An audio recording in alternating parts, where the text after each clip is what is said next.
l'opportunité de participer assez rapidement. Je vous remercie.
d'être là pour la deuxième et dernière journée de travaux du forum qui va adresser ce matin et cet après-midi le thème de la gouvernance de la donnée.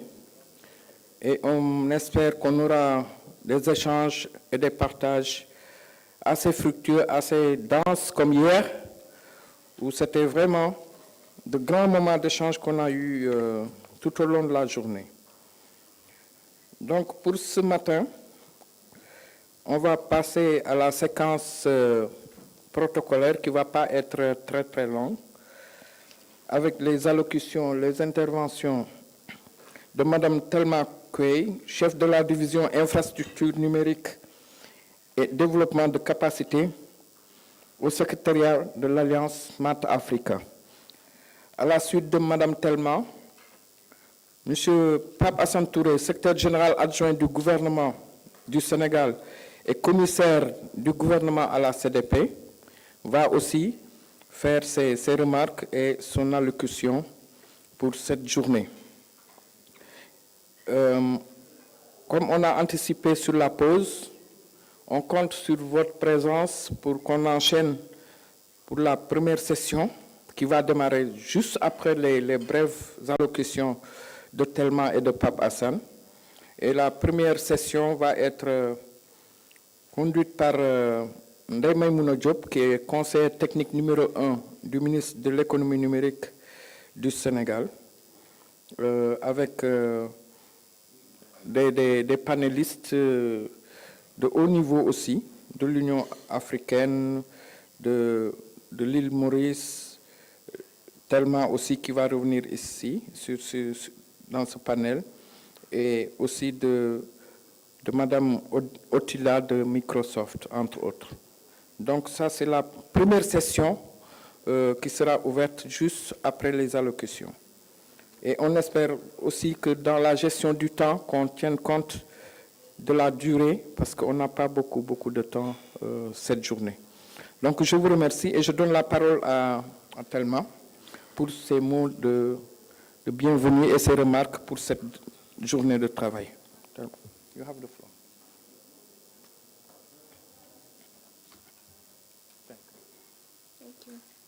Thank you and good morning, everybody. I hope you all rested well. Distinguished representatives from the government of Senegal, the President of the Network of African Data Protection Authorities, Madame Patricia Poku, the President of the Data Protection Commission of Senegal, Madame Awa Ndiaye, distinguished member states representatives, distinguished partner organizations, distinguished private sector representatives, ladies and gentlemen. I want to start by thanking you all for your participation yesterday. And I want to thank again the Republic of Senegal and CDP Senegal, as well as the NADPA, for bringing us all together. Smart Africa is very happy to be associated with this event, and we look forward to continued engagements in the future. Yesterday, I noticed with excitement the keen interest of all our delegates in what we are doing around digital identity and data governance. Some of the things that I picked up yesterday were the need for harmonization, the need for sovereignty, the need for our own digital infrastructure, and the need for scaling. This came up very strongly in your various comments and questions. Now, how do we go about it? How do we achieve all these concerns around harmonization, sovereignty, security, and even harnessing the economy around data? Because I believe that data is even more valuable than oil. I know we always say data is the new oil, but oil is a depleting resource. However, data has so many other benefits, and I believe that data is even more valuable than oil. So how do we make sure that we maintain that sovereignty in Africa? How do we make sure we harness the economy around data? How do we make sure we have a safe space for the users of the data and harmonize as well? For us from Smart Africa, we believe that first of all, we need to bring everybody within the ecosystem around the table. And that is why we are very happy to be here today. And again, let me use the opportunity to thank CDP Senegal and the NADPA for allowing us to work with them on this very important matter for Africa. Secondly, we believe that we need to learn from each other. In Africa, there may be some economies that are more advanced than the others, and so we believe that we need to be able to learn from each other. And within Smart Africa, we have the peer learning platform on data called the ADLI, the Africa Data Leadership Institute, which we have set up for this engagement. So if there is a key learning from Senegal, for instance, that we need to replicate in Rwanda, this is the platform we have set up for it. And then finally, we also want to encourage harmonization. And in today's panel and further discussions, we will be deliberating on how do we harmonize. Africa has 54 countries, which is a lot. We don't want to end up with 54 policies and regulations. So I encourage you all today in our deliberations to come around the table and let's join hands in forging the way forward on harmonization. Thank you very much and welcome to day 2 of the event. Thank you, Thelma. Pape Hassan Touré, vous avez la parole. Oui, tout à fait. Pape Hassan.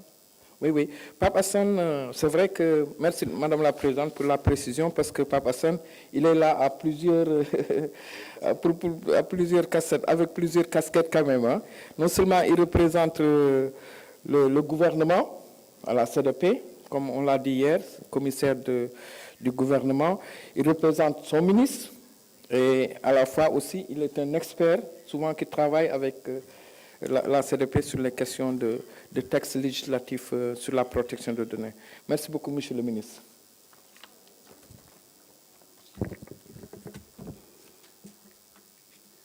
Merci beaucoup, Adama. Madame la Présidente du réseau des autorités de protection des données à caractère personnel, Madame la Présidente de la Commission de protection des données personnelles, Mesdames, Messieurs les représentants de la Commission de l'Union africaine, Mesdames et Messieurs les directeurs généraux, les directeurs de l'administration centrale, Mesdames, Messieurs les conseillers techniques, Mesdames, Messieurs les présidents et commissaires des autorités de protection des données à caractère personnel, Mesdames, Messieurs les responsables, coordonnateurs et chefs de projet, Mesdames et Messieurs, en vos titres, grades et qualités respectifs. Je voudrais d'abord commencer par exprimer vraiment toute notre gratitude à l'endroit de Madame la Présidente de la Commission de protection des données personnelles du Sénégal pour le choix qui est porté sur le secrétariat général du gouvernement pour participer aux travaux de ce forum extrêmement important. Vous le savez, le potentiel de transformation des systèmes d'identification numérique est réel. En effet, leur déploiement favorise une modernisation des titres sécurisés. Je pense au permis, aux cartes à la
Cette situation est aujourd'hui rendue préoccupante par les moyens limités des autorités de protection des données à caractère personnel, malgré les efforts des pouvoirs publics, mais aussi par l'absence en Afrique d'un cadre juridique contraignant de portée continentale sur la protection des données à caractère personnel, à l'image, on l'a dit hier, du Identité européen. Pour rappel, la Convention de Malabo sur la cybersécurité et la protection des données à caractère personnel, qui constitue le premier instrument africain contraignant de protection des données à caractère personnel, ratifié par plusieurs États, transformé à 10 ratifications, n'est pas encore entré en vigueur, faute d'un nombre suffisant de ratifications. De plus, les États africains se trouvent parfois dans la gestion des données d'identité numérique à l'insuffisance des moyens humains spécialisés et outils technologiques propres à garantir la sécurité des données. Mesdames et messieurs, les données d'identité numérique ne sont pas des données à caractère personnel comme les autres. En effet, la gestion de cette catégorie de données personnelles pose un problème de souveraineté nationale, c'est-à-dire un problème de sécurité publique. C'est pourquoi, dans un contexte international, marqué par des interdépendances entre les États et par le phénomène de l'extraterritorialité favorisé par les mutations technologiques, une gouvernance optimale et sécurisée des systèmes d'identité numérique suppose inéluctablement le recours à une approche nationaliste de la gouvernance des données, qui implique, même dans certains États, la consécration de la règle du privilège de nationalité et la promotion du secteur privé national, que c'est essentiellement une application du contenu local dans le secteur du numérique. Aussi, la construction d'un système efficace d'identification numérique dans le respect des droits et des libertés individuelles passe par la mise en place d'une politique et d'une stratégie cohérente et surtout, c'est important, d'un cadre juridique africain suffisamment contraignant de protection des données à caractère personnel, par la consolidation des moyens et du dispositif de coopération entre les autorités africaines de protection des données à caractère personnel. Ces modestes éléments de réflexion pourraient servir à alimenter le débat sur les grands axes d'un véritable modèle africain de gouvernance des données d'identité numérique au service de l'Afrique et des Africains. Je vous remercie.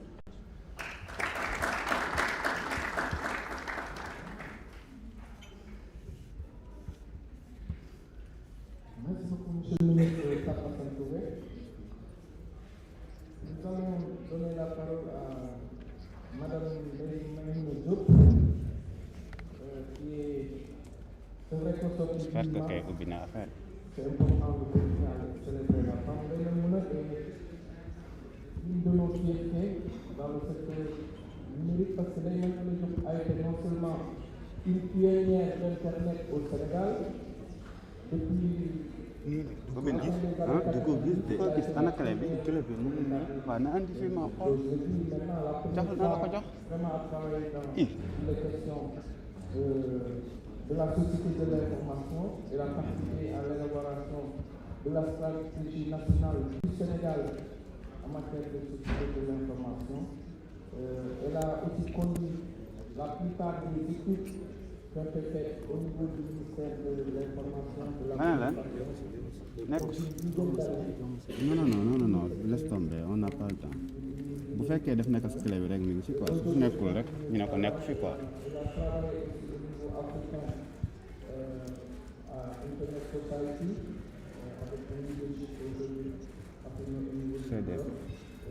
Il n'y a rien. Aminata, il n'y a rien dans la tête. Non.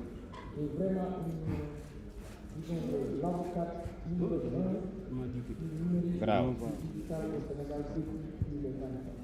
Il n'y a rien, c'est vide. Il y a juste un dossier CDP, mais le dossier est vide. Ouais. Ah non, dañ ko koy wax comme moom.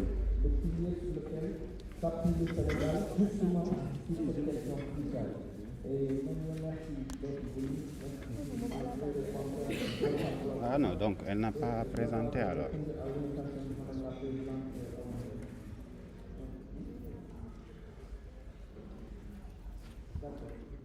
Et aussi qui va modérer le prochain panel, effectivement, sur la réflexion, la mise en œuvre du cadre continental de la gouvernance.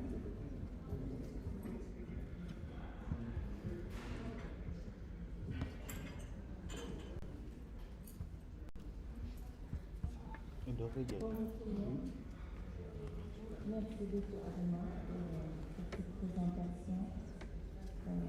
Vite fait, Madame la Présidente, Madame la Ministre. D'abord, remercier pour cette invitation-là. Monsieur le secrétaire adjoint, la Présidente du Jour africain de l'Autorité de protection des données, voilà. Donc, Madame la Présidente de la Commission des données personnelles, Mesdames, Messieurs, les présidents des autorités de protection des données personnelles, Messieurs, Le dossier est vide. c'est vraiment avec un vrai plaisir aujourd'hui que je vais essayer de faire la keynote sur la gouvernance des données au Sénégal, une stratégie qu'on démarre avec l'appui de la GIP, et je voudrais ici faire un clin d'œil à nos amis de la GIP qui nous apportent leur soutien, mais aussi à nos amis de Smart Africa qui sont en train de travailler avec nous pour qu'on puisse avoir le Sénégal comme l'un des pays l'un des premiers pays en Afrique à développer cette stratégie de la donnée. Alors, la donnée, quand on parle de gouvernance de la donnée, en Afrique francophone, on aime beaucoup aller vers le défi. Donc, quand on dit la gouvernance, c'est l'action de gouverner, c'est une manière de faire. L'anglais governance est un peu différent parce que dans le monde anglophone, la gouvernance, c'est essayer de gouverner, indépendamment de l'autorité étatique, et surtout de manière inclusive, en incluant Yow sa caméra la moo la jox ma spécificité. léegi attends. On a Ibrahima, sur la c'est bon. gouvernance de l'Internet depuis quelques années une vraie kii problématique. kay après ma jël bii changé ko bii moo war a ñëw ni loolu la Et c'est dû essayé naa principalement au dugal pétrole naa ci de l'Afrique yëpp te ñetti câble yu dans le du développement. problème câble kon C'est vrai qu'aujourd'hui, on peut dire qu'on a beaucoup Ah, da nga ko bëgg a changer. xaaral Ah, da nga ko bëgg a def waaw mais il y a énormément de choses. waaw léegi bu ko paree bu ñuy entre ñaar nit dag may def si Et ma dugal gouverner image bi sans nga dem avoir les données, vite fait. c'est un peu comme le cas.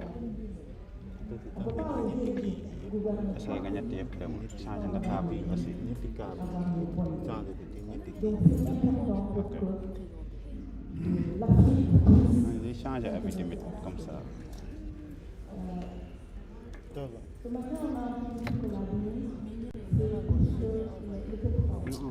Ouais, ce serait bien de l'avoir à temps. Ouais. Le journal, Ok. économique, de l'économiste, dit que la donnée est devenue complètement. Si au-delà d'une valorisation culturelle, sans donner accès may mën a tey mi ngi noonu rek. dans tous les cas, que le continent aussi commence à s'intéresser à la question. waaw xam naa loolu hésité quoi. Les données de nos citoyens qui sont dans le cloud, qui sont à l'ouest, parce qu'aujourd'hui, par contre, il n'y a que 1% des data centers en Afrique. waaw. Donc, par rapport au ratio dans le cloud. 1%.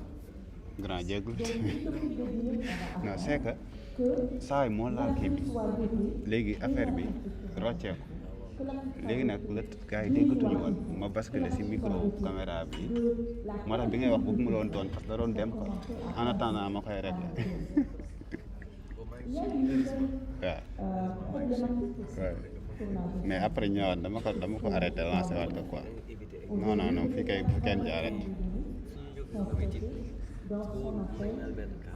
waaw Mais avec l'évolution de la technologie et surtout de l'Internet des objets, cette problématique va changer. Parce que les données vont être traitées là. Quand vous prenez une voiture connectée, les traitements de l'information sur cette voiture ne vont pas aller vers le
les plus grandes entreprises dans le domaine utilisent les données pour pouvoir donner des services aux citoyens qui sont utilisés.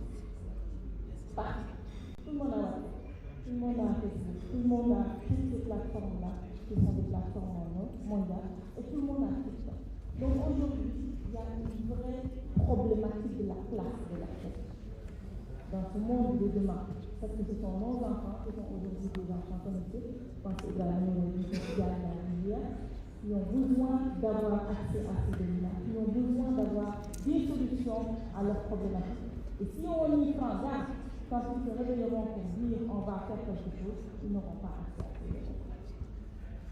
Donc il faudrait que nous puissions aussi réfléchir à comment valoriser ces données-là et puis les choses. Que cette économie de données qui n'est pas une utopie. L'Europe est en train de s'organiser. Vous scannez votre photo et c'est en fonction de votre scan que vous pouvez prendre un train ou autre chose ou accéder à certains services. Donc la problématique est différente. Aujourd'hui, l'Afrique doit réfléchir à comment on veut valoriser nos données, comment on veut traiter nos données, comment on veut travailler pour que nos citoyens aient accès à ces données. Et c'est là où je veux en venir sur l'élaboration. Mon PowerPoint, malheureusement, ne peut pas... L'élaboration de cette stratégie qu'on est en train de faire avec la Smart Africa et la GIZ, et qui part du constat au Sénégal, le gouvernement a quand même investi énormément dans les infrastructures de data. On fait partie de ces 1% de l'Afrique sur les infrastructures de data. On a une stratégie Sénégal numérique SN 2025 qui est basée sur le PSE et qui a un axe 1 qui est la transformation structurelle de l'économie et de la croissance et qui va se baser sur le digital pour le faire. Donc, l'État a fait énormément d'investissement dans un supercalculateur de dernière génération, on en a parlé hier, dans des data centers qui sont en cours et qui sont déjà là, un réseau de fibre optique de 5000 km, un parc technologique de 25 hectares. Sur le plan législatif, on est en train aussi de renforcer l'arsenal juridique. On a la loi sur les transactions économiques, on a électronique, on a une loi sur la cybercriminalité, on a une loi sur la protection des données à caractère personnel. J'espère que au sortir de ce forum, la nouvelle loi sera adoptée. Et on a un leadership assez important au niveau de l'Afrique, surtout dans le domaine de la protection des données personnelles, où je pense que Madame la Présidente, je pense que vous vous souvenez, en 2018, on a lancé le guide de la protection des données personnelles ici, au Sénégal. C'était au Terrobi, avec l'ensemble des associations de consommateurs et avec l'appui de ISOC Sénégal. Donc je pense que c'est quand même un leadership sur lequel je pense que les pays africains peuvent s'appuyer pour bénéficier de use case. Le contexte aussi, c'est la dématérialisation progressive des procédures au niveau de l'État, avec de nombreuses initiatives sectorielles, que ce soit au niveau public et privé. Mais tout ça est centré autour de la donnée. Aujourd'hui, vous allez à la santé, il y a la santé digitale. À la justice, il y a la dématérialisation des procédures de justice. À collectivité territoriale, il y a l'état civil qui est en train de se dématérialiser.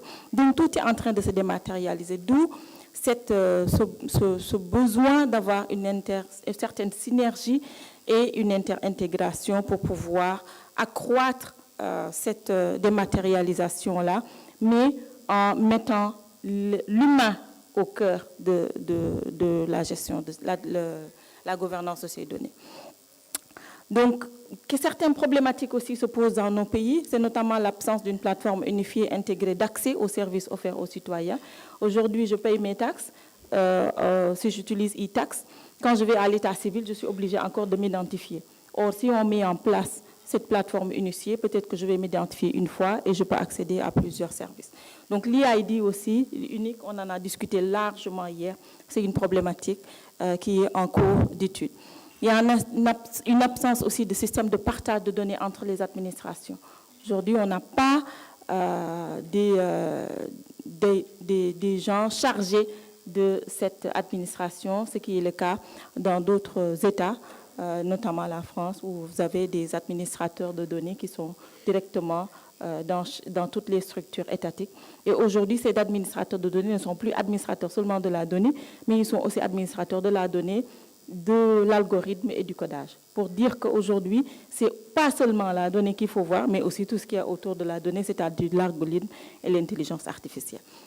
Donc l'objectif de cette stratégie, c'est vraiment de concevoir une stratégie nationale de valorisation des données qui soit favorable à l'innovation, qui soit favorable à la recherche, qui soit favorable à la protection des droits fondamentaux et qui permette d'accroître la confiance numérique des citoyens, avec évidemment une approche multisectorielle comme on a toujours eu à le faire.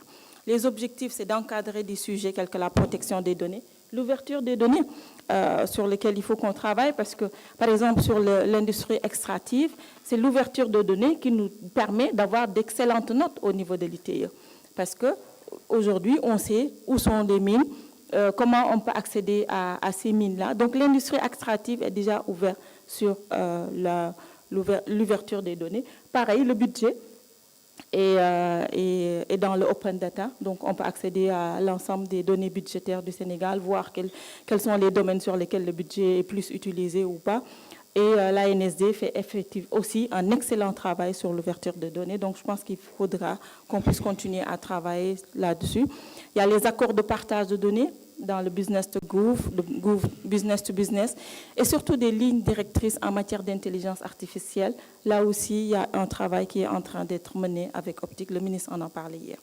Créer un environnement favorable et sécurisé pour stimuler l'innovation et permettre aux entreprises de se développer en s'appuyant sur des structures de données publiques et privées et renforcer la confiance numérique. Accompagner la recherche autour de la donnée. On ne peut pas faire de recherche sans données. Et aujourd'hui, on fait beaucoup de recherches, mais les données restent des données qu'on va chercher ailleurs. Donc, il faut peut-être qu'on travaille aussi sur comment avoir des données sur lesquelles nous, on peut se baser, et des données de qualité. La qualité de la donnée est très importante, qui sont étiquetées et qui sont évolutives aussi. Et renforcer la protection des droits fondamentaux des citoyens par des réglementations adéquates en matière de protection de vie privée. Encourager l'harmonisation transfrontalière. On est en Afrique, on veut créer un marché commun. Si chaque pays légifère, sans regarder ce que fait l'autre, si chaque région légifère sans regarder ce que font les autres régions, on aura du mal après à avoir cette harmonisation transfrontalière. Valoriser les investissements qui sont consentis aujourd'hui par l'État dans les infrastructures de données afin de veiller à leur évolution technologique. Accompagner la mise en œuvre des infrastructures sécurisées de partage de données, augmenter via la formation le nombre de professionnels de données hautement qualifiés. Aujourd'hui, le monde globalement manque de compétences dans ce domaine-là. Il y a beaucoup de demandes de personnel qualifié dans la gestion des données, le management, la collecte, le traitement, l'analyse, l'interprétation. Donc, on a besoin aussi de développer ces formations pour ces ressources-là, travailler avec les universités, les centres de formation, mais aussi même les lycées et pouvoir orienter les jeunes vers ces domaines-là. Développer des hubs sectoriels. Aujourd'hui, le monde des hubs, c'est aussi des hubs sectoriels dans la data. On ne veut plus des hubs seulement dans le transport. Il y a les data health hubs, dans l'agriculture, on fait des hubs de data. Dans les laboratoires, on fait des hubs de data. Dans l'éducation, pareil. Donc, les résultats attendus, c'est vraiment assurer la protection des droits fondamentaux des citoyens par une réglementation adéquate. Assurer la création de valeur pour les entreprises et les start-up qui auront ainsi accès à de grandes quantités de données publiques et privées pour innover et créer des solutions qui nous sont propres et qui peuvent être valorisées ailleurs. Valoriser les investissements qui sont réalisés aujourd'hui par l'État dans les infrastructures de données pour pouvoir les maintenir, les faire évoluer avec les normes. Accroître la valeur des données qu'on a et les traiter comme des actifs précieux, renforcer le cadre réglementaire pour une gouvernance fiable et solide des données, parce qu'en attendant qu'on ait les infrastructures, le 80% des organisations en Afrique continueront à utiliser le cloud. Donc, on va aussi voir comment on peut définir des normes et des lignes directrices qui permettent aussi d'avoir un œil sur ce qui se fait dans le cloud. Soutenir la mise en œuvre d'infrastructures sécurisées de données et de partage, promouvoir l'harmonisation transfrontalière, j'en ai déjà parlé, et s'aligner sur le plan global de la gouvernance des données et des objectifs généraux des pays. Donc c'est cela les objectifs de cette stratégie qu'on est en train de développer avec l'appui de la GIZ, et je tiens vraiment à remercier Smart Africa et la GIZ pour leur contribution. Merci beaucoup.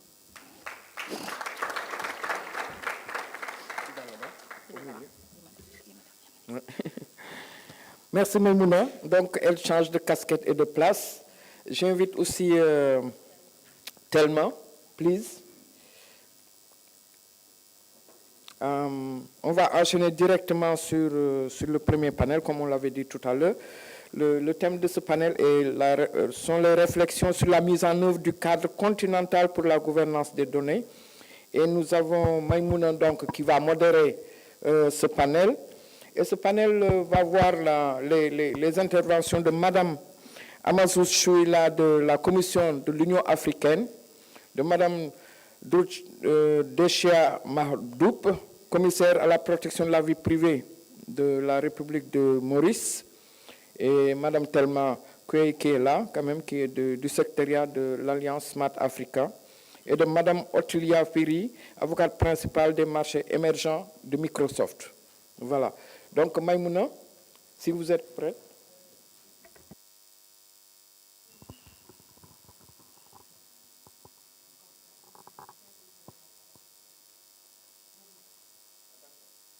D'accord. Donc, Maimouna, voilà, à vous le...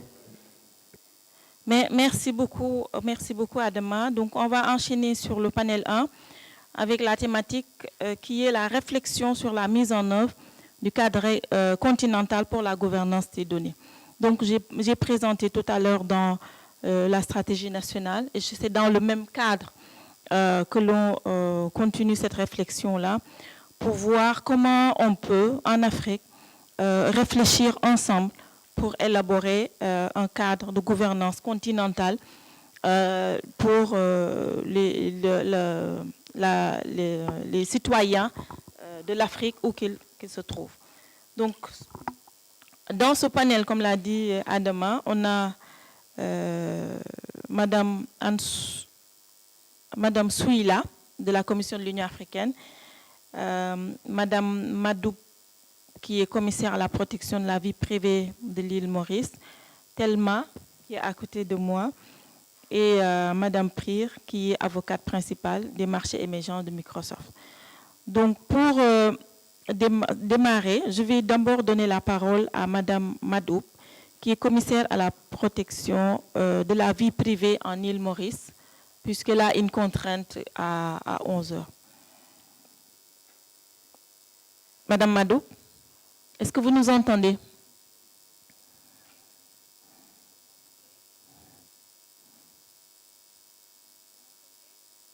Est-ce qu'il y a quelqu'un à la régie?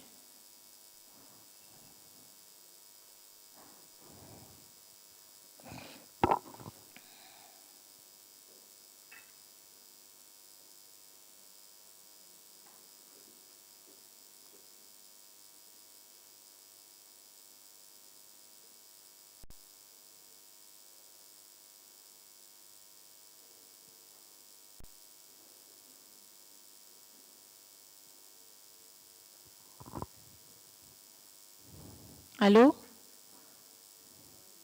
Vous nous entendez?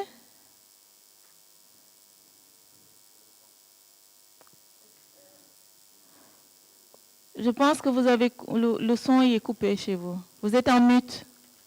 Non, je suis pas. Je suis unmute. Ok. On vous entend.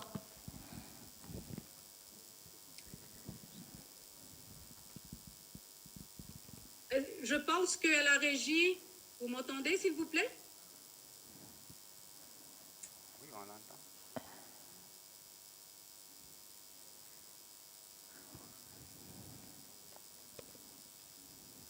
Allô?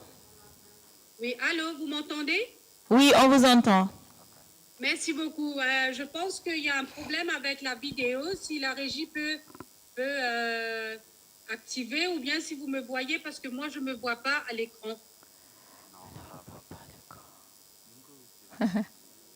On voyait tout à l'heure, mais là, on ne vous voit plus. Qui parle? Non, c'est pas...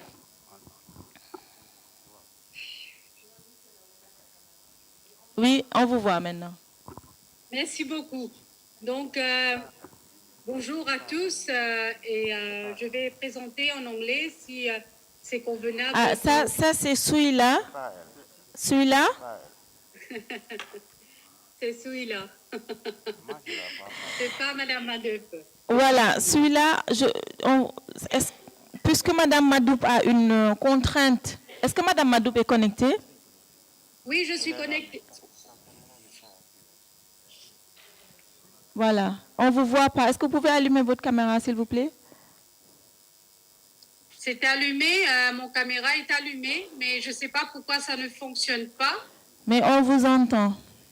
Ok, très bien. Je pense que je vais présenter sans que vous me voyez, si ça vous convient, parce que sinon, je ne suis pas sûre. Il n'y a pas de problème. On va essayer de régler en attendant. Vous avez la parole, madame. Merci, et je vais présenter en anglais comme je viens de dire. En fait, I have been given 2 questions that I have to answer with respect to whether, how do I see the African data continental framework and data policy framework.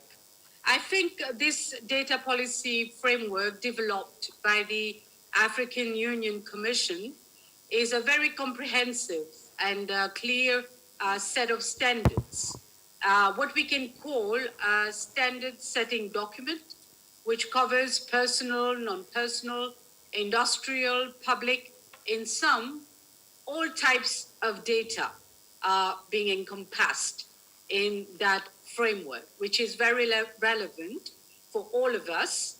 And many laws, such as data protection, competition, cybersecurity, electronic communication, intellectual property, cybercrime, amongst others, the main ones are also have been studied in this framework together with clear recommendations contained in the document. So we have a very good starting point, I must say, with this data policy framework for Africa to embark on its digital transformation. What is obviously of major interest to me as a data regulator in this framework is the implementation aspect, domestication aspect of this framework. As you can see in the framework, the essence of the guiding principles is actually effective data governance at national, continental, and international levels, which can only be triggered by regulatory harmonization and cooperation amongst all relevant institutions at all levels.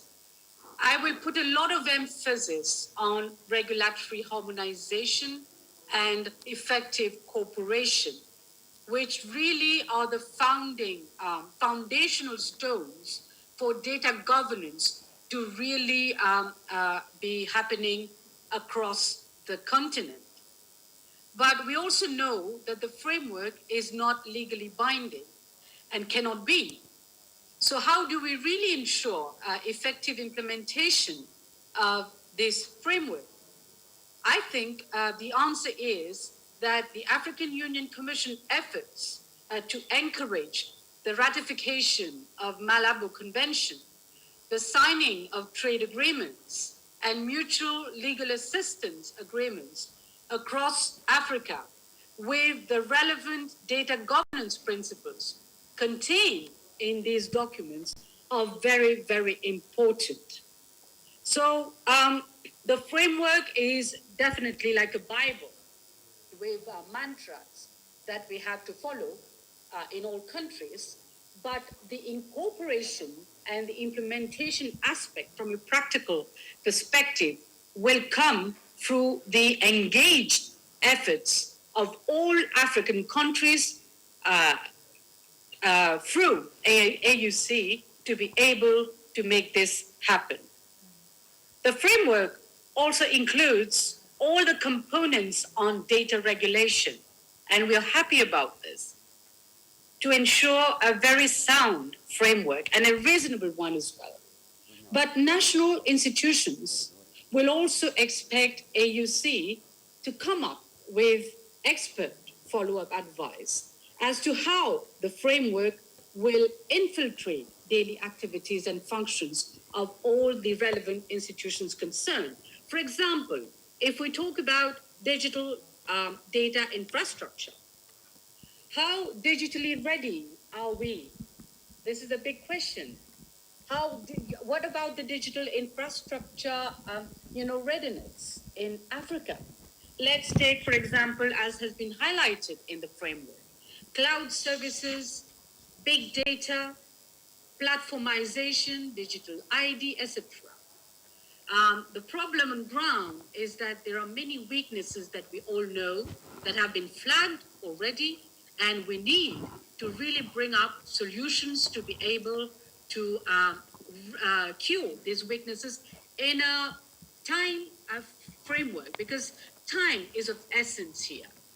We do have the guiding principles, but we do not know how much time it will take for Africa to be ready, how much time it will take for the weaknesses to be cured, and how much time will it take for the support that will be given to countries to actually materialize, both in terms of technical and financial support. So as you can see, the problem is quite serious in terms of implementation. And this is the main focus of our discussion today, is how effective are we?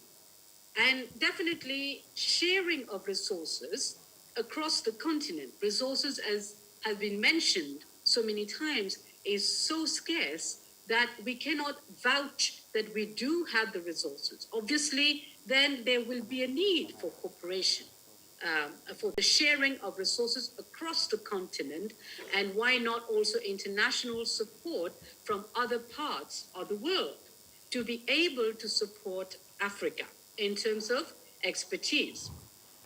The framework is also calling for a revamping of many national systems from a digital and datafication perspective. We're not talking only about data protection, privacy. We're also talking about many, let's say, important blocks in the national systems that will have to be reviewed to be able to follow the digital innovations. So this is like we're calling for a new institution, a new type of national institution, which will encompass many activities from a data governance perspective. Data sovereignty and localization requirements, we are all so much aware of them, as have been explained in the framework. They need to be tackled with care because data sovereignty and localization has got many pros but many cons as well. So we have to weigh them very carefully and decide which requirement best suits our national territories and what elements we need to urgently review. There's also a need to formalize many initiatives into policy national commitments. As you know, that will be a lengthy process. It will take a lot of time to be able to make sure that all African countries are embarked on this strategy. So ambitiously, we're talking about a new Africa.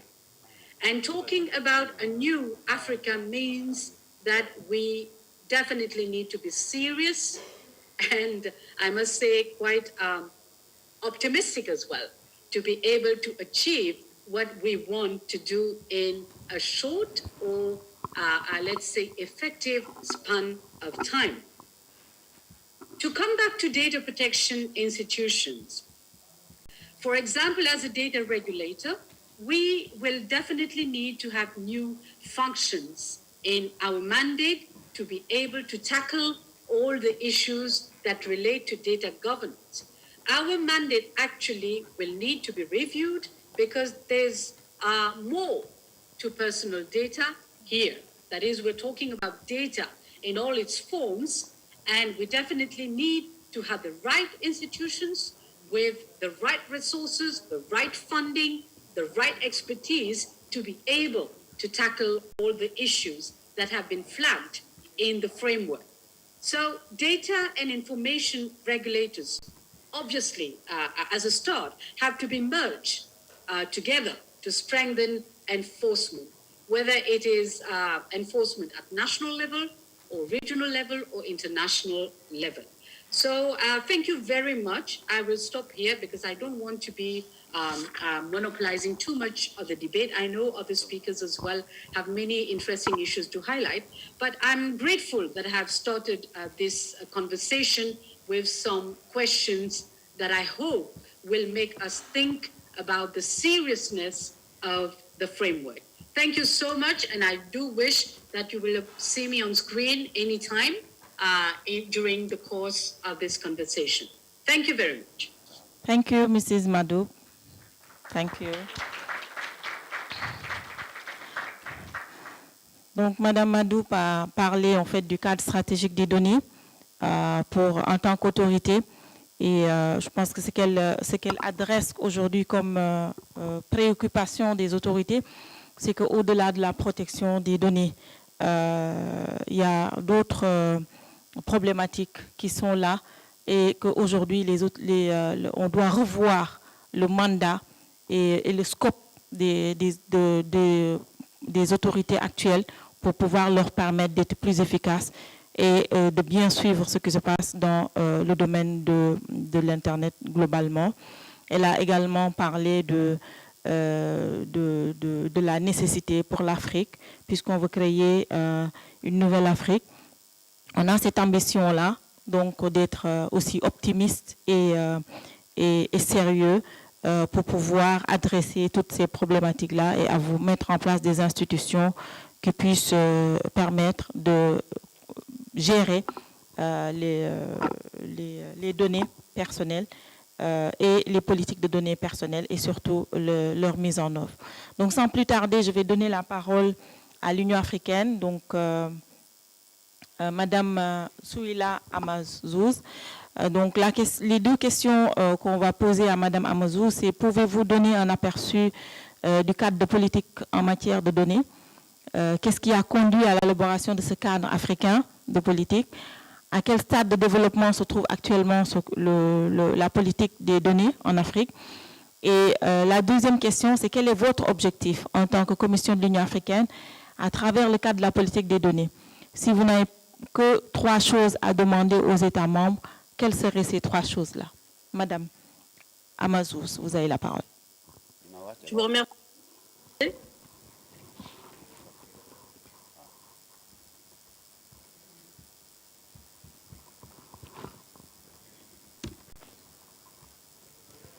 On vous entend, mais on ne vous voit pas encore. Voilà. Donc, je voudrais commencer par saluer l'ensemble des participants. Voilà, donc vous me voyez maintenant? C'est peut-être chez nous, hein, la régie.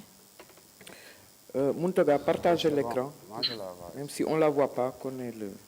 Merci. Je pense que je peux commencer. Vous pouvez démarrer le temps qu'on mette en... Voilà, je vais apparaître. Voilà, allez-y.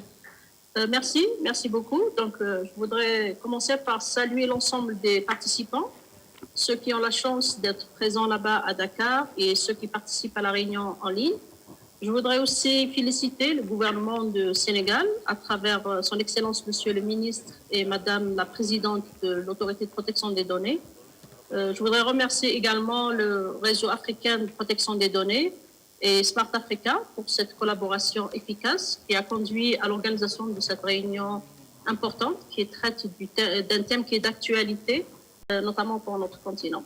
Donc, pour répondre aux questions qui m'ont été posées sur pourquoi on a développé le cadre stratégique, quels sont ses objectifs et qu'est-ce qu'on peut demander au pays comme priorité, je dirais que le cadre stratégique continental sur les données a été développé pour répondre à un besoin, parce qu'on sait que les données maintenant, elles ont le cachet d'être stratégiques, elles sont centrales pour la transformation numérique, elles permettent notamment de créer de la valeur ajoutée quant au développement des services, et aussi pour accroître l'efficacité, la productivité et améliorer, comme j'ai mentionné, les services et aussi promouvoir la recherche et l'innovation. Donc, le cadre stratégique, le travail a commencé en 2021, en 2020 plutôt, parce que suite à la décision du CTS, du comité spécialisé technique spécialisé des télécoms et de la communication, où les ministres ils ont chargé la Commission de l'Union africaine de travailler avec les organisations régionales pour développer un cadre stratégique pour les données.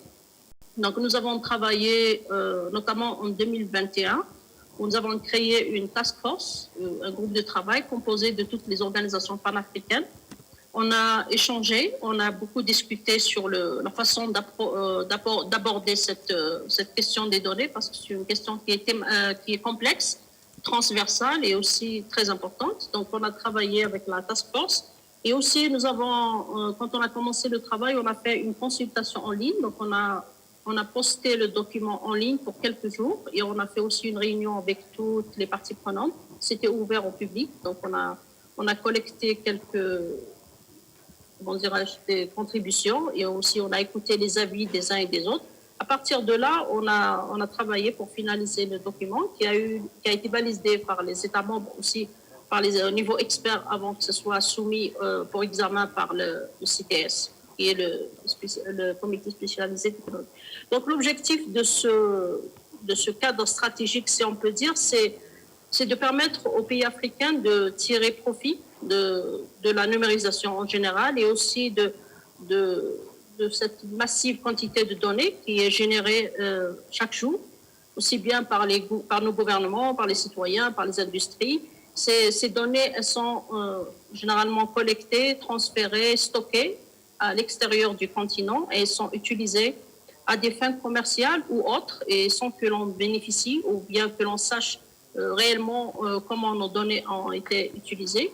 Donc le cadre stratégique, d'une manière générale, envisage de faciliter l'accès aux données, aux finalités de développement, innovation et aussi faciliter la concurrence et les développements des marchés en matière de données. Assurer donner aux Africains les moyens d'exercer leurs droits sur leurs données à travers des systèmes de données fiables, sécurisés et sûrs qui sont intégrés et aussi dont la convergence permet aussi de la circulation des données entre les pays. Donner aussi les moyens aux institutions africaines de réguler et de gouverner les données pour créer ainsi les opportunités tout en réduisant les risques qui sont reliés à une utilisation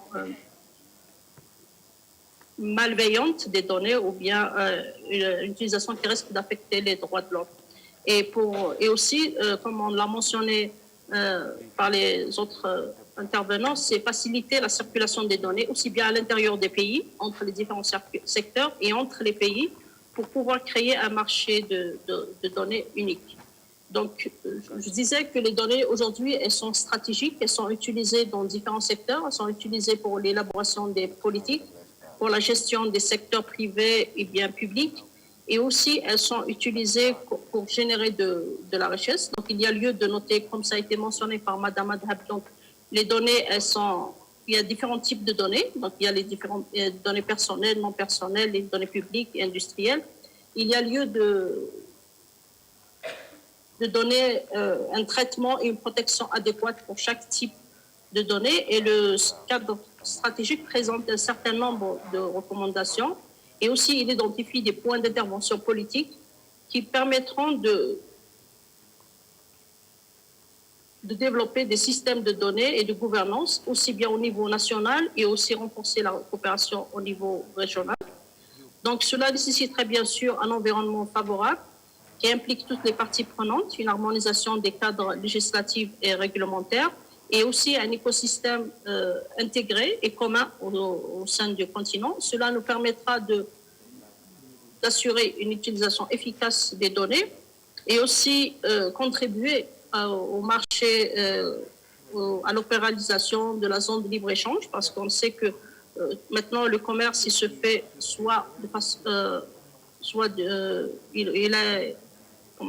le commerce il fait appel aux moyens aux technologies numériques, donc ça facilite le commerce et nous savons que maintenant les négociations pour la zone de libre-échange sur les services numériques elle est rapprochée, donc elle aura lieu avant la fin de l'année. Donc il y a lieu d'attirer l'attention sur la nécessité d'intégrer les données comme étant un facteur important, comme ça a été mentionné aussi par Mme Adhab. Donc il faut que ce soit intégré dans les accords de commerce entre les pays. Donc en plus de créer un environnement favorable, il y a lieu aussi de mettre en place les infrastructures et pour cela, donc, il y a des recommandations, il y a des actions aussi qui sont proposées pour arriver à développer les infrastructures adéquates qui nous permettront de développer nos capacités en termes d'utilisation efficace des données. Donc, en résumé, le cadre, il comprend une vision avec des principes directeurs qui vont guider l'ensemble des pays africains et aussi des institutions et des organisations régionales. On a fait aussi une analyse de la situation quant à politique de données en Afrique pour la gouvernance de l'Internet, y compris le contrôle des données qui est directement lié à la localisation et à la localisation des données et la souveraineté des États sur les données. Mais aussi, on a aussi donné des recommandations et proposé des actions sur la sécurité des données, sur l'interopérabilité des données et comment créer la demande en matière de données. Le cadre aussi envisage de renforcer de façon particulière la coopération entre les pays africains pour faciliter le flux des données au sein du continent, mais aussi entre l'Afrique et les autres régions. Donc, en résumé, voilà le cadre stratégique. Il a été adopté récemment, donc lors du sommet, comme ça a été mentionné par par Madame Adhab. Donc, c'est le début. Donc, le cadre lui-même, il nous donne un peu la vision de l'Afrique sur la façon dont on va exploiter ou bien utiliser les données, tout en respectifier quelles sont les actions. On va pas identifier, mais on va plutôt transposer ou bien transformer les recommandations en actions concrètes sur des temps durée de temps bien déterminés. Aussi, identifier quelles sont les organisations ou bien les parties prenantes qui vont participer pour chaque activité et quelles sont les ressources qui sont nécessaires pour le développement de cette action plan. Donc, on aura l'occasion d'inviter toutes les parties prenantes à discuter ce plan d'action parce que la mise en œuvre, elle nécessite la participation et l'engagement de toutes les parties prenantes. Comme nous l'avons constaté aussi, il y a un besoin réel de renforcement des capacités parce que les pays africains, ils ne sont pas tous au même niveau d'avancement, aussi bien dans la numérisation que dans les données, dans la gestion des données. Donc, il y a lieu de développer un programme de renforcement des capacités qui va aider les pays à domestiquer, si on peut dire, ou bien internaliser le cadre stratégique. Donc, c'est les deux principales actions qu'on veut faire cette année. Et on aura l'occasion de travailler avec toutes les parties prenantes pour les discuter, les valider avant de les soumettre pour discussion par les États membres, parce que tout ce qui engage les États membres doit être validé par leurs représentants. Et aussi, en parallèle, en général, donc on va soutenir, donc nous, la Commission de l'Union africaine, on va soutenir, on va jouer notre rôle de coordonnateur, aussi bien avec les institutions existantes comme le Smart Africa, le réseau africain de protection des données, les communautés économiques régionales et aussi les institutions spécialisées de l'Union africaine pour donner le soutien technique et financier pour les États membres pour développer leur système de données national. Donc, à cet effet, nous avons entamé un processus de mobilisation des ressources et aussi nous sommes prêts à travailler avec toutes les parties prenantes pour mettre en œuvre des recommandations pertinentes qui nous permettront de mettre en place en Afrique les mécanismes de coopération et aussi un cadre de catégorisation des données et les normes, se mettre d'accord sur les normes pour faciliter cet échange entre les pays parce qu'il y a les pays et on sent qu'il y a la volonté entre les pays de faciliter les transactions électroniques, mais il y a beaucoup de travail à faire quant à l'harmonisation des textes et aussi à la convergence des réglementations. Donc, l'Union africaine est prêt à jouer le rôle de coordonnateur. Merci. Mais on va s'appuyer dans cet exercice sur toutes les organisations panafricaines et aussi les partenaires. Merci. Merci beaucoup, Madame Amazouz, d'avoir fait le résumé de ce cadre très important pour l'ensemble des pays africains. Donc, depuis la démarche qui a été ouverte au public, au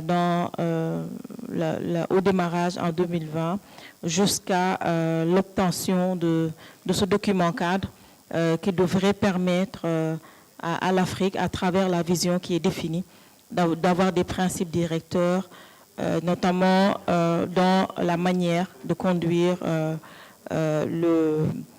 la gouvernance des données. Et c'est un cadre qui est important parce que les pays africains ne sont pas au même niveau, donc qui va permettre de faciliter les discussions, mais aussi qu'il y a un plan de mise en œuvre et je pense qu'on aura d'autres réunions qui vont nous permettre d'aller dans le détail de ce plan de mise en œuvre-là et peut-être de revoir un peu l'état des lieux qui a été fait. Et encore, donc puisque... non, j'ai déjà donné la parole à Madame Douche Madou. Donc c'est tellement Kai qui est là, à côté de moi, donc de Smart Africa, pour répondre à deux questions. La première, c'est comment l'Alliance Smart Africa va-t-elle soutenir la mise en œuvre du cadre de politique continentale en matière de données? Et la deuxième, c'est qu'est-ce qui est nécessaire pour des flux de données transfrontaliers efficaces et fiables? Et quels sont les défis existants et comment les relever? Donc, puisqu'on est un peu short dans le time, donc je vais demander de répondre assez brièvement pour qu'on puisse terminer dans les délais. Merci beaucoup tellement.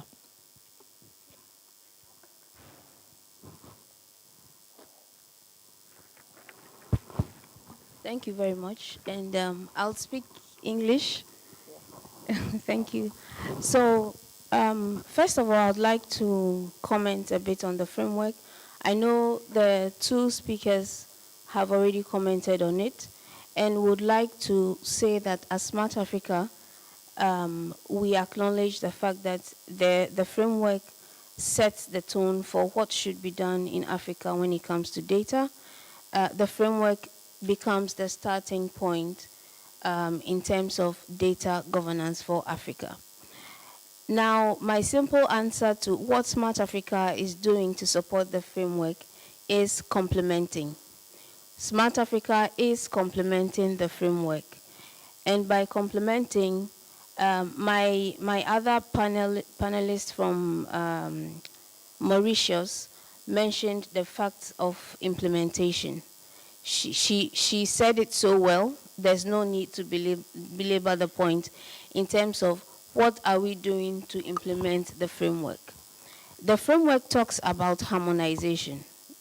The framework gives steps, or it talks about what the need, it justifies the need for harmonization. What Smart Africa is doing in that regard is to go a step further to help in implementing the harmonization. I must say also that the framework was done in a collaborative manner, and so when it was being implemented, the Smart Africa team was also part of developing the framework, and so we are in alignment with the Africa Union Continental Framework on data.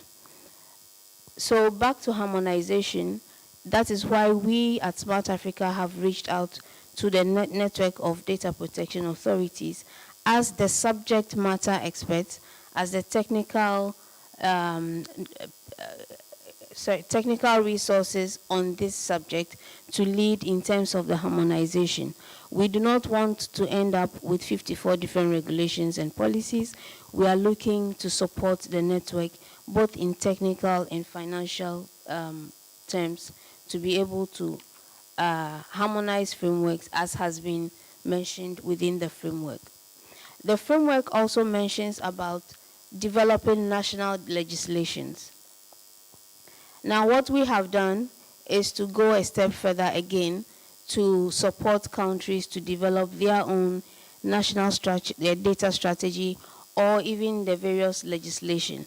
So, for instance, a case in point is Senegal, where we are currently supporting Senegal to develop the national data strategy. So this is showing the implementation factor, the pragmatic factor that Smart Africa brings to the table when it comes to the matter of data. Now, in terms of building capabilities, the framework also mentions about building the right capabilities. What we are doing is through the Smart Africa Digital Academy, we have so far trained a number of data protection authorities, but we are even going to work very closely, more closely with the data protection authorities to identify what is required in terms of technical expertise, institutional support, to be able to support this capability and build the capability for Africa. So this is one pragmatic way that Smart Africa is supporting the framework. Another one that has to do with facilitating digital infrastructure. I know this comes up a lot, and yesterday my colleague explained what we are doing in terms of data centers. But beyond data centers, we are also looking to connect Africa. And in a more pragmatic way, we already began connecting countries to each other. And now, even onto the data centers, we are working together with a number of stakeholders to institute or to build an African cloud. Now, the Africa cloud now brings to the fore the issue of sovereignty. And I know sovereignty is at the heart of what we are talking about today. The need for sovereignty doesn't mean that we are going to be isolated from the rest of the world, but the need for sovereignty means that Africa has control over our data. Africa knows what goes out and what comes in, and Africa is able to decide who gets access to her data, who uses her data for what, and how the data is being used. So that within the data center project is what we are ensuring to build an Africa cloud. Now, on that, we also move on to agile regulation. What do we mean by agile regulation? We do not want a case where technology is ahead of our regulators. And so again, agile regulation is something that is promoted within the context of the African Union Data Governance Framework. And what we are doing about that is supporting our regulators, both telecom, both data, within the Council of African Regulators Forum. Within this forum, we support these regulators with training, with know-how, and even on how to regulate the emerging technologies that are coming. So I just, these points that I'm making is just to showcase the pragmatic nature of Smart Africa, but also to see how, to showcase how we are complementing the AUC Continental Data Policy. Now, finally, also we believe in peer learning. Peer learning because sometimes you learn better, or most of the time we've noted that you learn better when you see it being done. And so on the platform of the Africa Data Leadership Institute, we bring together various data protection authorities to be able to learn from each other. And my sister from Mauritius has been a frequent participant on that platform as well. So it's something that I also invite everyone here to participate on so that we will be able to learn together. Currently, Senegal is also championing something very interesting with Morocco. I think it's a very key and very good move that Senegal has done. I'd like to commend Madame Awa, but also invite her to our next Adli Roundtable to share her experience on that. No pressure. So I'll quickly move on to the next question in terms of what is required for effective cross-border data flows. When it comes to cross-border data flows, I think it's important that as regulators of data, we move from the mindset that data protection is all about privacy. I hope I get out of this room not beaten, but we need to understand that data is not all about keeping it and not letting the other one get it. So for instance, across Africa, we have a very few countries that encourage cross-border data flows. And that is something that we need to change as a mindset, because there is no digital without data. And if we imagine the potential of harnessing the economy around 1.3 billion against harnessing the economy of 30 million, for instance, as a country, it's far more better to harness the economy around a 1.3 billion economy. And for us to be able to harness that opportunity, we need to move towards open data sharing, but in an effective and secure way, whilst ensuring our sovereignty. And so for us, what we recommend is that we need to have a trusted network. So if my policy in country, in Senegal, if my policies are accepted by, let's say, Benin or Ghana, both of us can be trusted. We can trust each other and we can share certain data. But saying that, we also need to keep in mind that it's not every data that we need to share. When we talk about cross-border data flows, we need to get to the point also where we understand that I can tag the data I want to share. Data that supports the industry, we need to let it go because it will build the Africa's economy. Personal data, we can decide on what are the metrics to check before we share, but these are, the trust is the most basic of all that we need to build. Beyond trust, we also need to look at what are the standards of privacy. My standard of privacy should be similar to the other country's standard of privacy. And that is why we need to come together, create a harmonized approach in terms of privacy. And then once we all have that network of trust, it becomes easy to share data. And let me just conclude. I know we are short of time. Let me conclude by saying that open data sharing has been confirmed to increase GDP. It has a direct impact on GDP. So if we still want to keep our data localized and not share data, we must understand that there's some sort of revenue that we are losing. There's some sort of income that could come to the country that we are losing. Also, in the light of the AfCFTA, if we are going to be encouraging digital trade across borders, if we are going to be one Africa, we need to encourage cross-border data.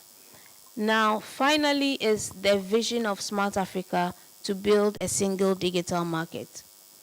Building a single digital market means harnessing the value of economy that comes from 1.3 billion people.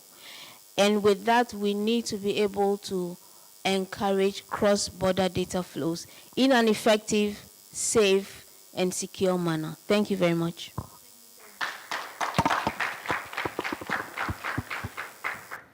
Thank you tellement. Je pense qu'elle a bien montré la complémentarité entre le cadre réglementaire qui est développé au niveau de l'Union africaine, la Commission de l'Union africaine et ce que fait Smart Africa dans la mise en œuvre.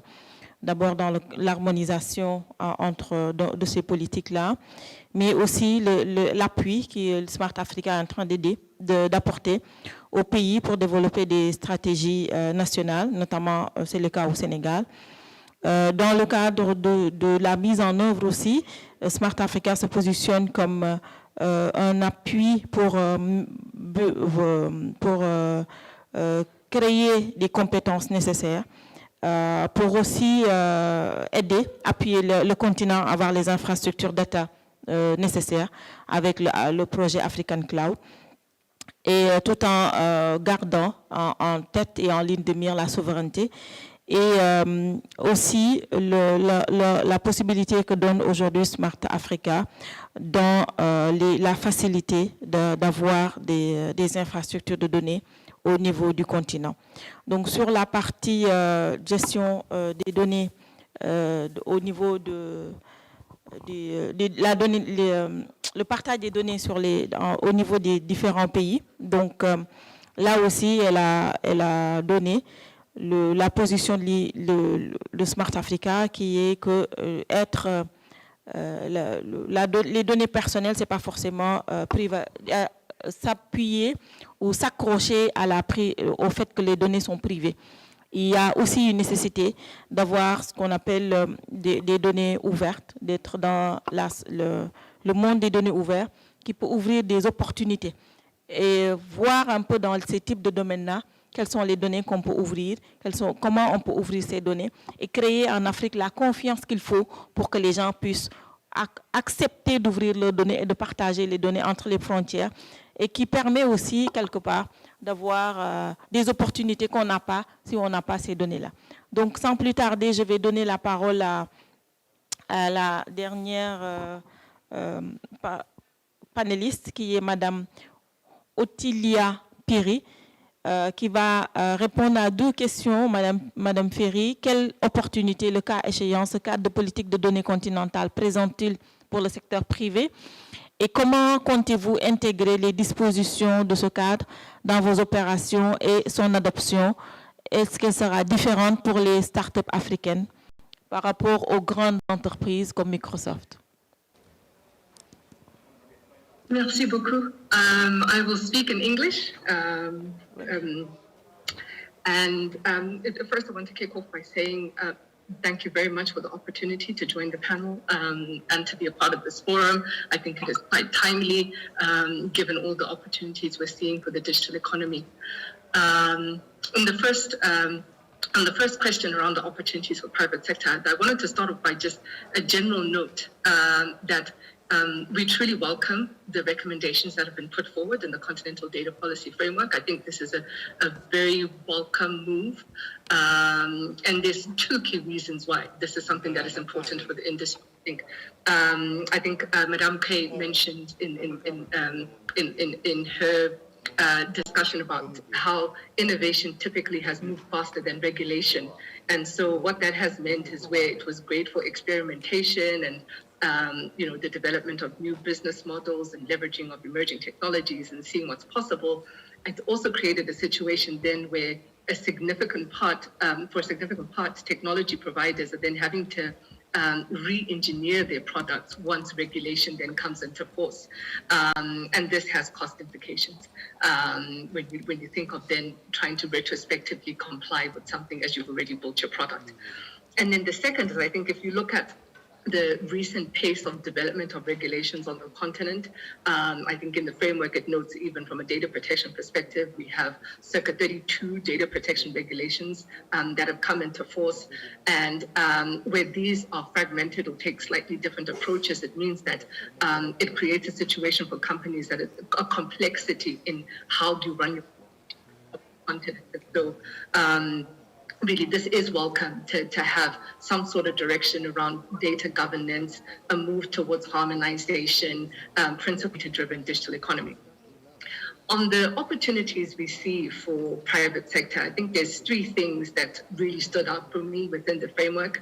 I think the first is that there'll actually be incentives that are coming out of these recommendations for private investment in foundational digital infrastructure. And this is across the board. I think one of the primary areas really where there's still a lot of need for investment is on connectivity.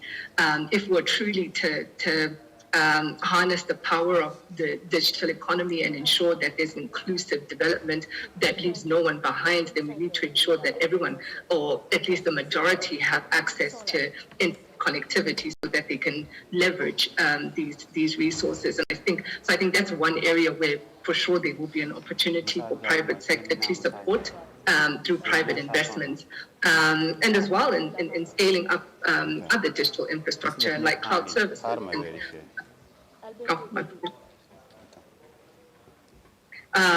It as well scaling up in other digital infrastructure like cloud services or cloud-based services. And we heard as well from Madame Kay speaking about the Africa cloud and the plans around that. But I think there's also an opportunity for private sector to scale up their investments on data center infrastructure on the continent.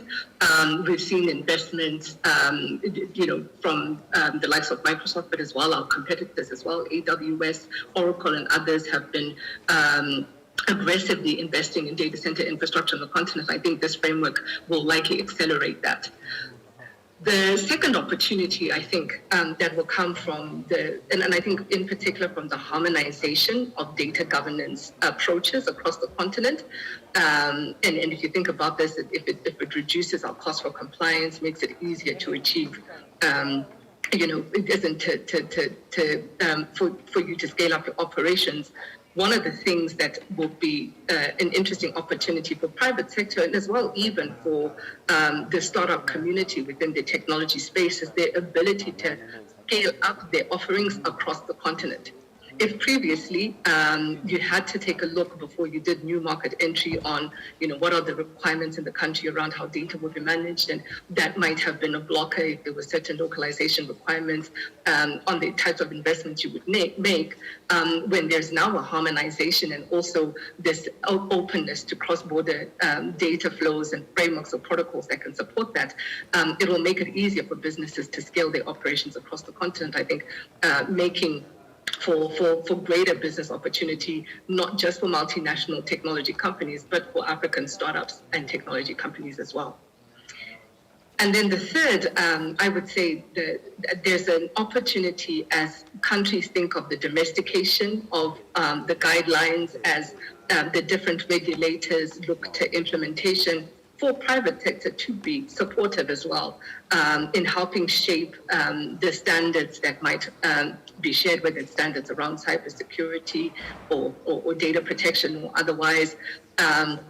Best practice sharing as well across the continent, and so I think there's an opportunity as well for public and private sector collaboration going forward. So that's what I would say around some of the opportunities we're seeing for private sector. And then I'll move on to the second question, which was on how might private sector incorporate provisions of the framework in their operations, and will this differ between what is the case for large enterprises, the likes of Microsoft, or smaller startups and SMEs, of which we have quite a scale of those across the continent. And for this, I'd say maybe the principal thing that that would be the takeaways, that there's an opportunity here for enterprises to adopt data governance policies, processes, systems that are aligned with the framework.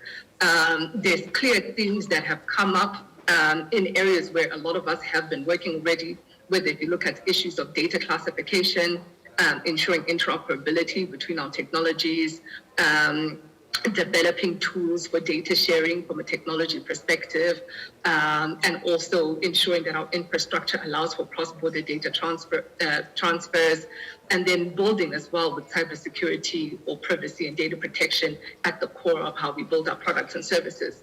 I think there's already ongoing efforts. We saw this, for example, in the lead up to the coming into effect of the EU GDPR, there were significant investments that were made to ensure compliance with the regulation.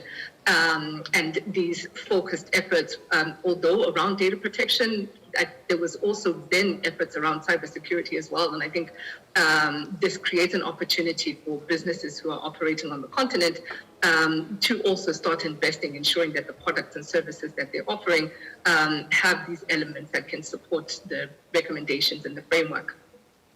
And maybe the last thing that I would say around how private sector can think to incorporating the recommendations. We often think of private sector, well, that they are, as in we are profit making, right? And so there's typically a commercial way in which we think through the investments that we make or the projects that we invest in.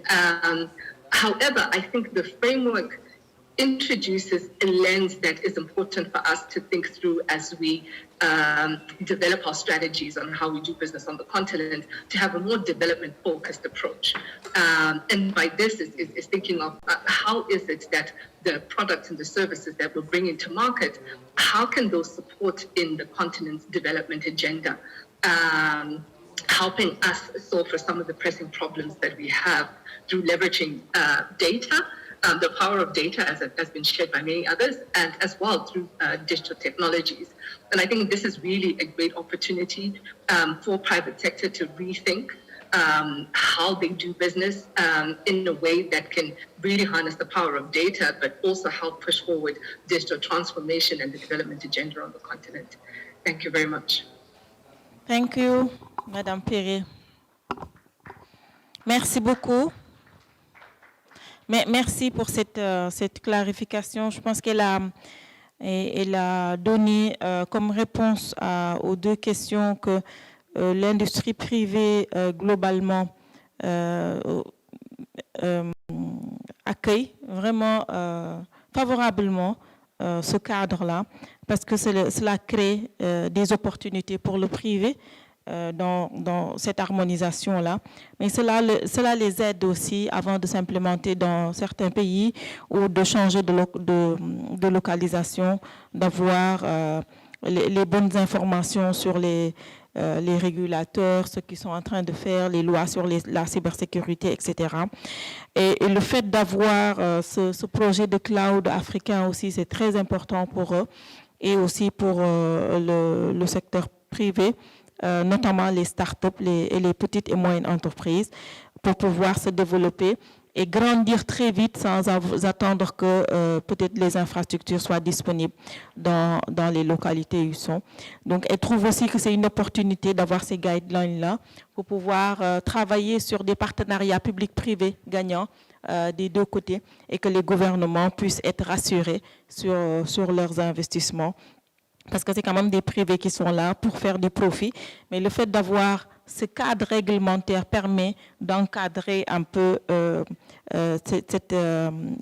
ces profits-là et les activités qu'ils sont en train de faire. Donc pour lui, pour elle, c'est vraiment gagnant-gagnant et que ça permet de clarifier les choses avant les investissements et surtout de pouvoir sauvegarder les investissements qu'ils font et les bénéfices qu'ils attendent. Donc voilà un peu, on a fait le tour, je pense, de cette très intéressante session sur cette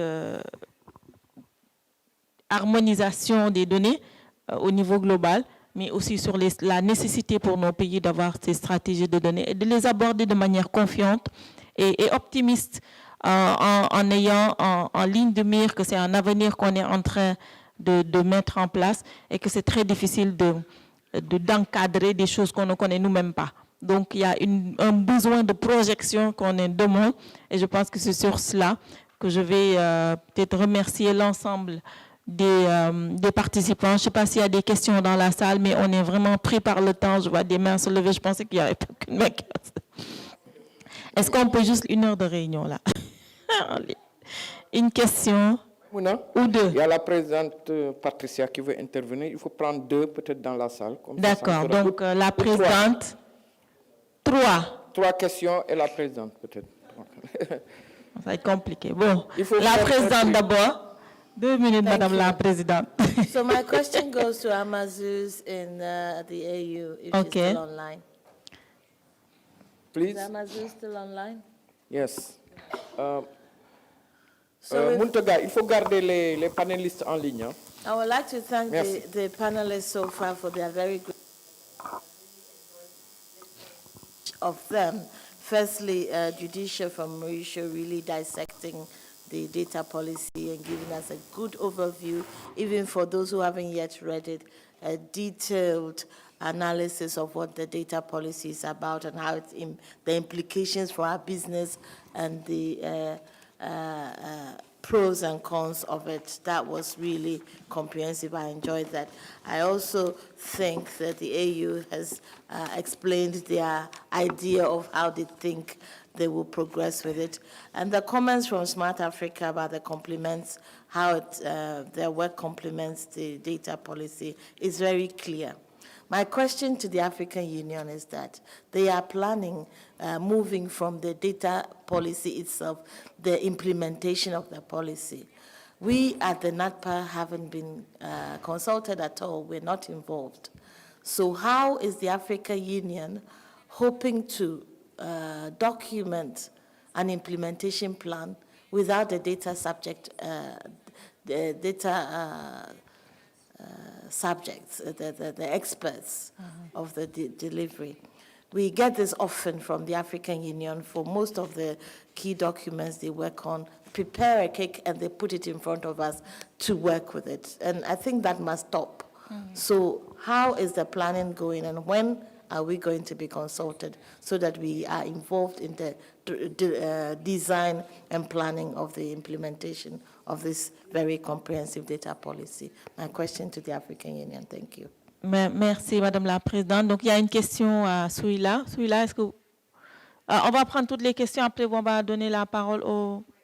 Voilà, Madame. La présidente de la Commission d'Afrique du Sud.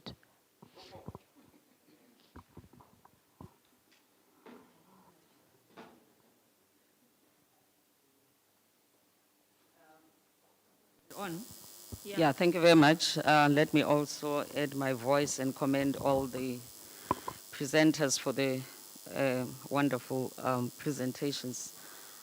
In the interest of time, I have 2 questions. One question following up what my sister from Ghana has said, and it's a question to the AU. The Malabo Convention has not been ratified by requisite number of state parties.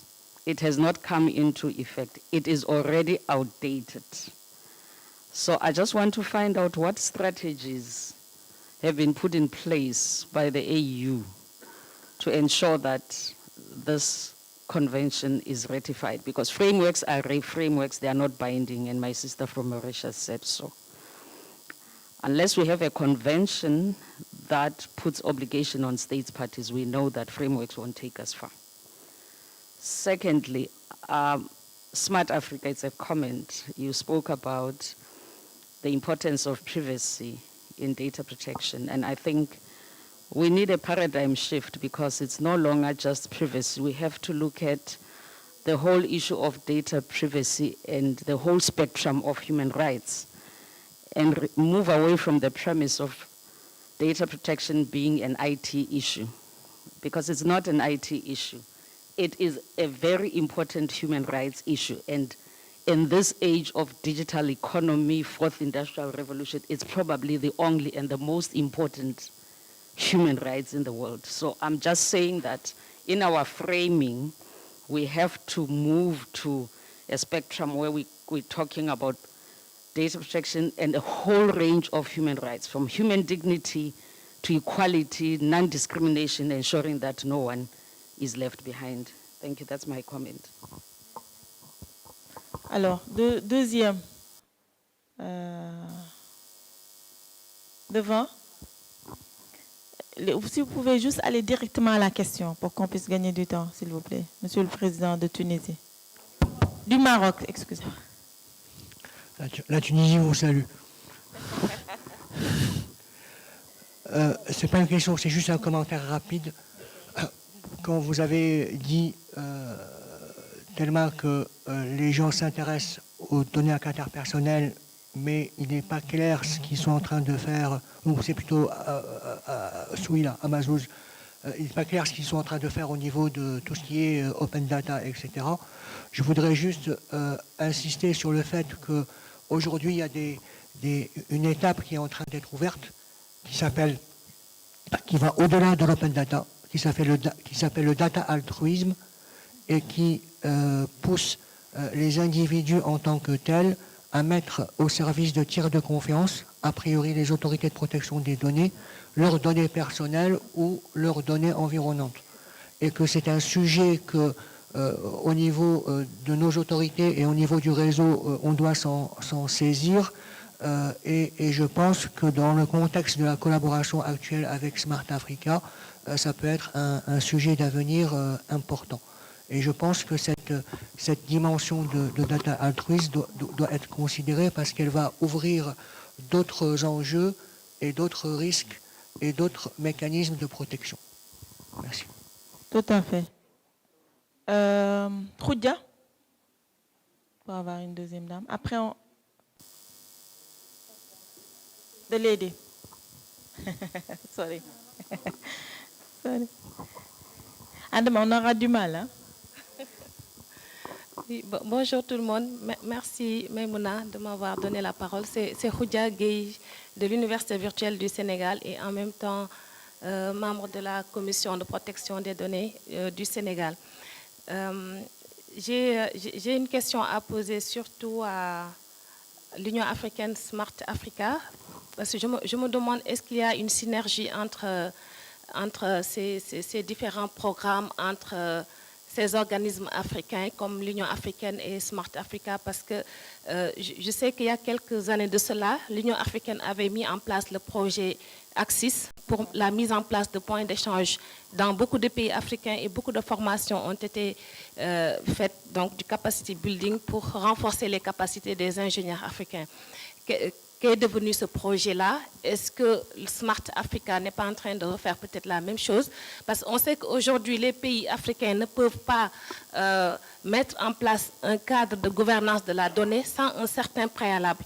C'est par exemple les infrastructures, c'est l'énergie, c'est des points d'échange pour interconnecter ces différents pays-là gratuitement, parce que quand on parle d'interconnexion, il y a les upstream providers qui nous donnent le transit, mais aussi il faut qu'on développe la mise en place de points d'échange dans nos pays africains-là. C'est également la mise en place des data centers, la dame de Smart Africa en a parlé, mais également c'est la mise en place de services digitaux par par le secteur privé en fait, parce que l'essentiel des services digitaux qui sont mis en place l'ont été par le secteur privé. Et l'essentiel des données aussi sont mises en place par les citoyens eux-mêmes. Donc pour avoir un cadre de gouvernance, je pense qu'il faut une synergie entre le secteur privé et le secteur public, mais également entre tous ces organismes africains-là pour avoir une stratégie au niveau du continent. Parce qu'il y a une partie qui concerne les données personnelles, mais il y a aussi une partie qui concerne les données de façon générale sur la gouvernance de notre continent. Et on n'a pas encore cette souveraineté-là, parce que toutes nos infrastructures, toutes nos données sont presque hébergées en dehors du continent. Merci. Je vous remercie. Merci, Khoudia. Je vais donner la parole à l'Union africaine pour répondre aux questions. J'ai eu beaucoup d'interpellations. Saouli.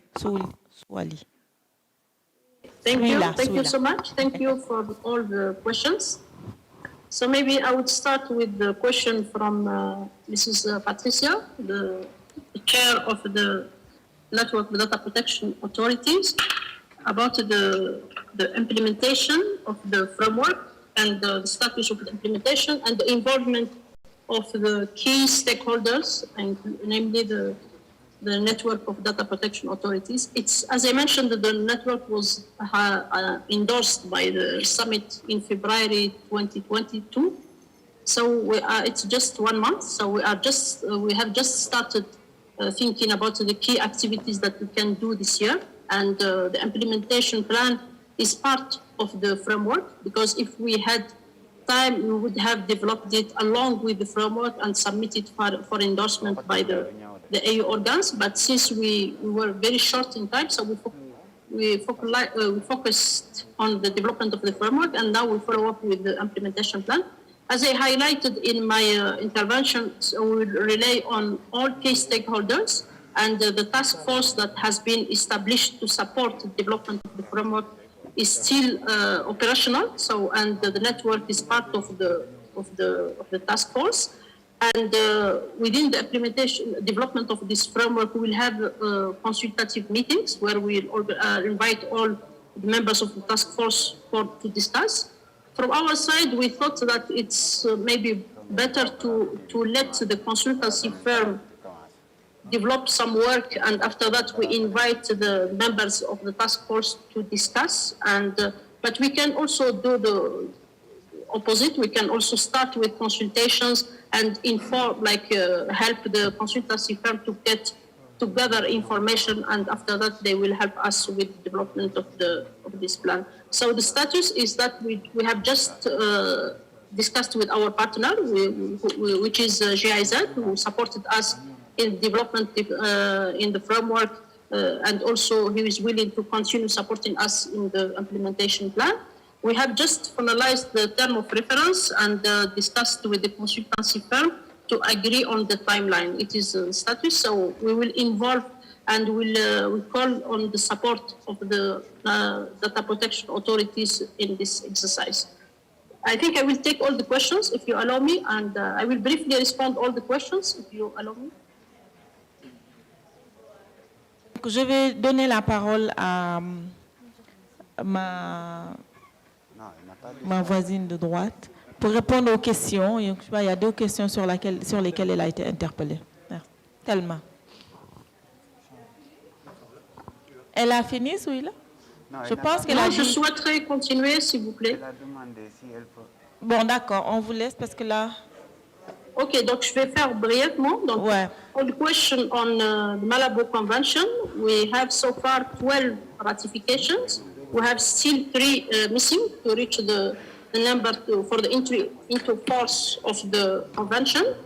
And just to inform that as per the decision of the last STC, the Specialized Technical Committee, there is work ongoing to review the Malabo Convention, and also within the data policy framework, there is a recommendation is to maybe to come up with additional protocols to address what has not been addressed in the Malabo Convention, taking into account the technology advancement.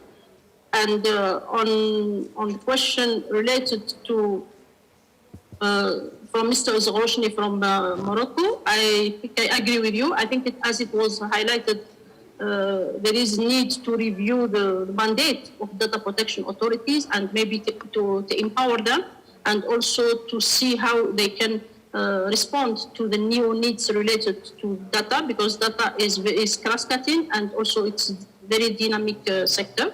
So we agree with you, and I think we'll have the opportunity to address these aspects during the implementation phase.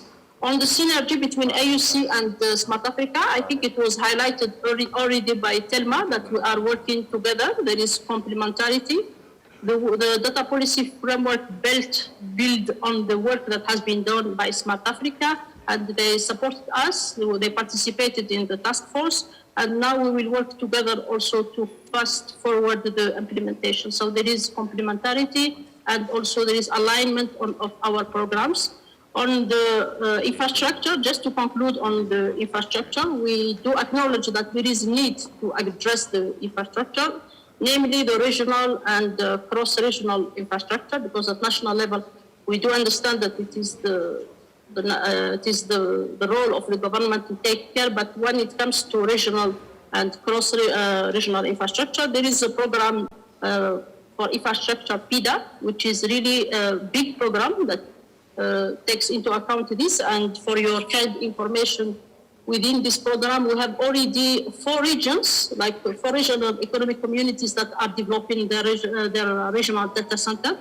The project is already adopted. It was validated by the summit, and now we are in the implementation phase. The regions are Central Africa, SADC, East Africa, and COMESA. So the work is ongoing. There is a need to collaboration and create synergies between different institutions. Thank you. Merci beaucoup. Telma? Thank you. So I'll start by addressing the question from the lady from the Virtual University of Senegal on the synergy. I'm sorry? Oh, okay. So, yes, Suhila has also elaborated on the synergy, at least on the data governance. However, on infrastructure, we acknowledge that Africa's infrastructure has largely been built by the private sector. At Smart Africa, we don't believe in duplicating efforts. Our mantra is harmonize and leverage on existing infrastructure. So we are working together with private sector.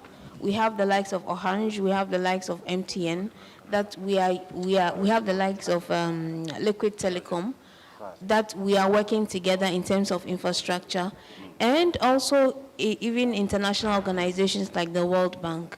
So for instance, 3 weeks ago, we signed an MOU with the Central African Backbone, funded by the World Bank, to leverage on existing infrastructure that they have built. So when I say we are going to be building or connecting countries, we are not reinventing the wheels. We are filling in the gaps and building the missing links, and not recreating what has already been created. Then also in terms of what Madam President from South Africa mentioned, it's acknowledged. And I also mentioned during my initial intervention that it will be good that you kindly attend our Adly platform, where it's a peer learning platform. I believe the issue of merging data privacy and human rights is quite new to a lot of us, and it will be good to hear more from you on that. We'll be happy to have you on that platform. And from Maroc, President, we acknowledge the work that you've been doing. Also in my earlier submission, I mentioned the work you're doing with Senegal, and we think it's a very good one. It's the basis of the trust alliance that we are talking about, and we are happy to further cooperate with you to implement it.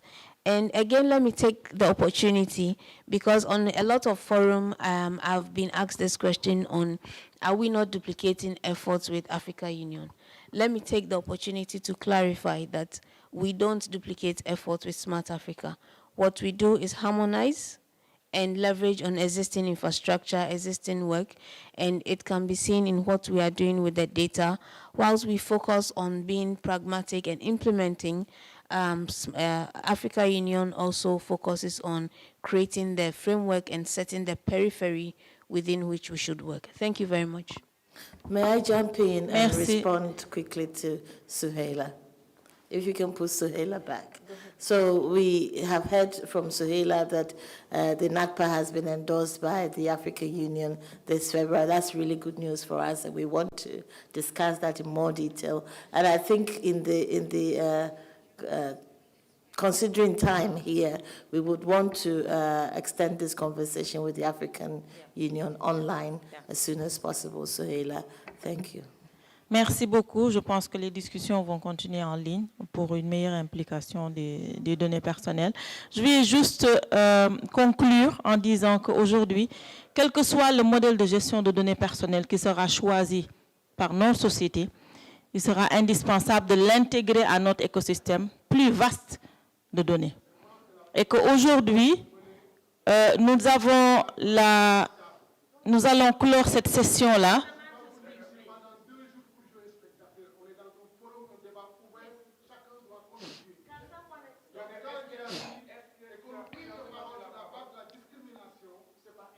Non, c'est juste une question de temps.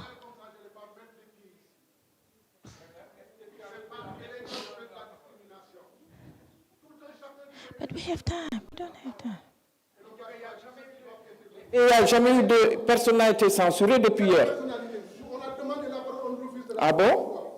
Non, plusieurs personnes ont demandé la parole. On a dit qu'on donne à 3. Et les 3 ont eu leur parole.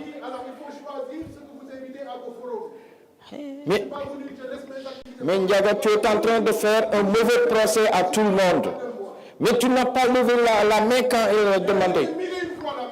Non, Camille, il faut arrêter. Non, il faut arrêter.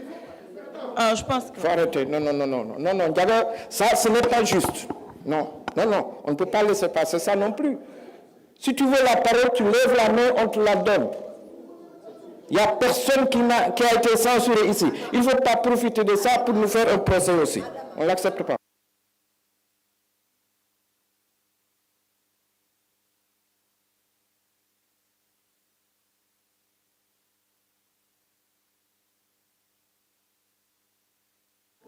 Excuse me, sir, please make your intervention. You are allowed to make an intervention. Please allow him to say something. Yes, perhaps let him calm down and I'll give him the floor to make his intervention. Thank you. He will. Thank you. Merci, Maimouna.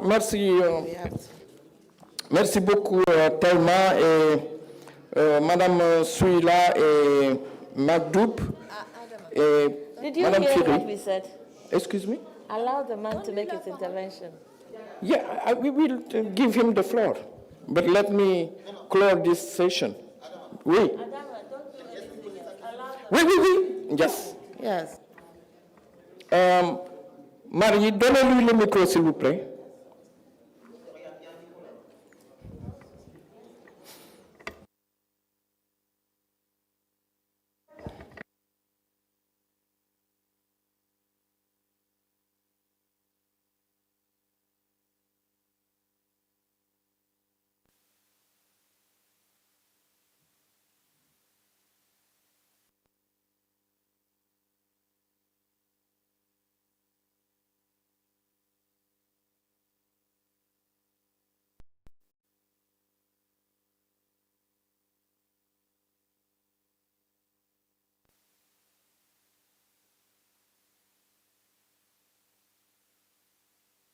Vas-y, Ndiaga.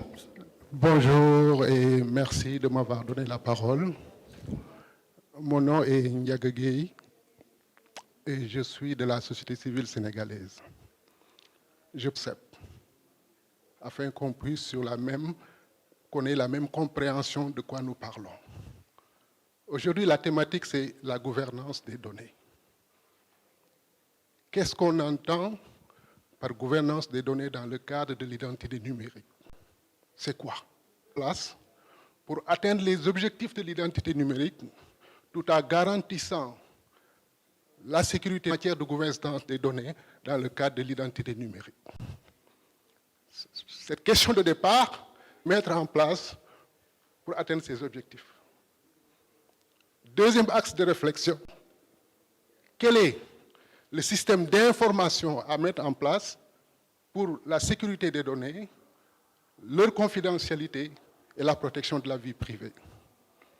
Je ne vais pas trop m'étendre sur le cadre légal, éminent expert, juriste sur la protection des données personnelles, donc je ne vais pas trop m'étendre sur cette qui traite des données personnelles dans ce pays, c'est la direction de l'automatisation du fichier, qu'on appelle la DAF communément.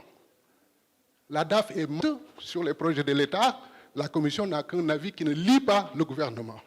Mais que l'autorité État, donc dans la définition du cadre légal et réglementaire de l'identité numérique, il est exposé surtout sur les questions techniques.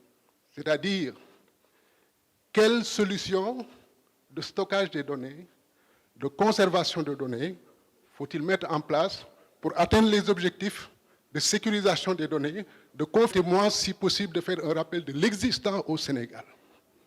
Qu'est-ce que nous avons? Le passeport biométrique, la carte d'identité biométrique, le permis de conduire biométrique. Pour mettre en place une identité numérique, un passeport numérique et un permis de conduire numérique. L'identification, l'authentification unique du citoyen, ce qui permet de sécuriser en fait les transactions économiques. Ça va permettre de lutter contre la fraude documentaire, cette identité numérique. Ça va permettre de renforcer la transparence des élections par une identification unique de l'électeur. Ces systèmes qu'on a actuellement en place, il y a 3 phases qui sont extrêmement importantes. La première, c'est lors de l'émission de l'identité numérique. C'est-à-dire quand on vient vous délivrer l'identité numérique. C'est en ce moment qu'il faudra vérifier que la personne qui se présente est bien celle détentrice de cette identité-là. Oui, oui, madame. C'est de ça que je parle. Je suis en train de parler de la gouvernance, mais je voudrais faire un aperçu sur l'existant pour montrer que les identités numériques que nous avons actuellement ne remplissent pas les objectifs qui leur ont été fixés. Donc si aujourd'hui c'est le cas, à quoi nous nous engageons quand il s'agit de l'identité numérique? Moi, personnellement, il m'est arrivé d'aller chez et on m'a montré 2 autres numéros actifs. Ça veut dire que quelqu'un a utilisé mes identités pour aller dire encore en matière électorale. On sort des élections locales. Je ne suis pas sûr que celui qui vient chercher le permis de conduire est le véritable détenteur. Donc des permis de conduire authentiques se retrouvent entre les mains d'autres personnes. Donc qu'est-ce qu'on a résolu? Rien du tout. Voilà le constat de la réalité sur les identités que nous avons. Et aujourd'hui, on nous parle d'aller vers l'identité numérique. Ça suppose quoi? La biométrie, les bases de données, les applications en ligne et offline. Une technologie très lourde. Donc la question principale sur la gouvernance des données, c'est qu'est-ce que le gouvernement du Sénégal envisage de mettre comme système d'information pour garantir l'atteinte des objectifs, tout en sécurisant les données et garantir la vie privée des citoyens. Plusieurs architectures informationnelles sont possibles dans ce sens-là. Par exemple, on peut avoir 2 bases de données centralisées, une qui contient les données alphanumériques et une autre qui contient les données biométriques. Et il y a un lien unidirectionnel, asymétrique entre les 2 bases de données. Ça veut dire qu'on peut, à partir des données alphanumériques, savoir les données biométriques de quelqu'un, mais des données biométriques, on ne peut pas savoir, on ne peut pas identifier une personne. Première architecture possible. Deuxième architecture possible, on peut avoir une base de données centralisée avec les données alphanumériques, mais les données biométriques se trouvent à la carte d'identité.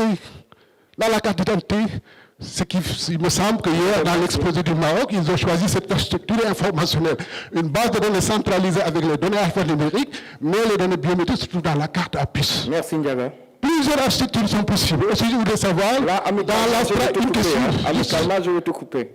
Entre toi et moi. Alors, pour que les gens sachent qu'il n'y a pas de problème entre moi et Ndiaga. Alors, amicalement, je vais le couper parce qu'il y a un vieux ami de 40 ans. Fais-moi cette faveur, Ndiaga, s'il te plaît. Et je te relance après ça. Merci. Et comme l'a dit Madame la Présidente, Ndiaga, c'est quelqu'un qui... C'est un lanceur d'alerte très important dans l'écosystème numérique au Sénégal. Parce qu'il porte des plaidoyers assez courageux qui sont même parfois violents, même sur nous, hein, même la CDP. La Présidente nous dit, quand on reçoit un communiqué de la SUTIC, l'association des usagers de TIC, il faut l'exploiter. Toutes les directions de la CDP reçoivent la copie et on répond à Ndiaga. parce que c'est très important ce qu'il dit. Parfois, il est très dur contre la CDP, contre les opérateurs télécoms, contre le gouvernement, mais on a besoin d'une société civile forte, comme la présidente le dit. Et c'est très important pour nous et pour tout le monde. Donc, Ndiaga, tu as vu, tu as été bon, mais juste, je voulais dire qu'on a aussi un problème de temps, parce qu'il y a le panel qui devait démarrer depuis 25 minutes. Les gens sont en ligne et ils attendent. Donc, merci d'avoir respecté ça. On va enchaîner sans plus tarder sur le panel numéro 2, justement après la réflexion sur le cadre continental de la gouvernance des données. On attaque maintenant le potentiel de l'économie de la donnée. Et ce panel va être modéré par M. Daniel Spoila, conseiller de la GIZ. Est-ce que M. Spoila est déjà en ligne, Muntaga? M. Spoila? Merci beaucoup. Vous nous entendez? Oui. Ah, merci d'être là. Donc, avant de vous donner le floor, j'informe tout simplement que vous modérez ce panel avec Mme Olalade Silon, qui est responsable de la politique de confidentialité Afrique, Moyen-Orient et Turquie de Meta, avec Mme Teki Akwete, fondatrice et directrice du Africa Digital Rights Hub, qui est aussi une grande dame de l'écosystème, et en compagnie de M. Seydina Moussa Ndiaye, chercheur en intelligence artificielle, directeur du développement et de la coopération à l'Université virtuelle du Sénégal. M. Ndiaye, s'il vous plaît, venez rejoindre le plateau pour qu'on puisse entamer cet important panel. Et vous avez maximum 45 minutes. 40 minutes, parce qu'il faut qu'on libère la salle à 13h. Voilà. Voilà, mettez-vous au milieu, s'il vous plaît. Monsieur Spoila, yes, you have the floor. Thank you so much, and thank you so much for the invitation to the Senegalese government and to Smart Africa, and for me, I want to give special greetings to Madame Diop and Telma for this kind invitation. We will discuss about the data, the value and the potential of data across the African continent. We have heard a lot of comparisons saying that data is the new oil. Frankly, I don't believe that. Here in GIZ, we believe that the data is the groundwater that everybody should benefit from. And we have some very good guests today to discuss this, a number of questions. And I will, due to the time, I will just go directly to the questions, if you allow me. So, Dr. Olalande, based on your insights from Meta, what do you see as the greatest area of opportunity for Africa on data economy? Thank you very much, Daniel. I hope you can hear me. Yes. Great. Good afternoon, good morning, everyone. For us, we believe that simply recognizing the power of social media, especially the power to be able to radically accelerate the growth of the digital economy, and also demonstrating that the data economy and the digital economy are inextricably linked and are mutually dependent on each other. So I wanted to just share with you, just to demonstrate this fact, a particular research that was conducted, last year between February and March, that talks about how social media is powering businesses in Africa. So the survey was of about 4,000 SMEs across 8 countries in the region. And, it looked at, the adoption and the use of social media and messaging platforms and the value added to SMEs, as well as barriers to usage. In particular, it examined how the digital economy, as evidenced through our apps on Facebook, creates values for SMBs operating in Africa, and how social media generally can accelerate the African continent's economic development. Some of the data I wanted to just share with you coming out of this research was that 73% of the SMBs surveyed said they use social media. 84% of these SMBs also said that the apps that they were using on Facebook have been important for the growth of their businesses. 7% of SMBs surveyed said that in the last 6 months, their business innovated its products and service offerings based on the information that they had gathered through the use of Facebook apps. 2 more data points. 77% reported that the business is stronger today because of the Facebook apps that they were using, and also 55% reported that their business is stronger also because of other apps that they were using that are owned by the company.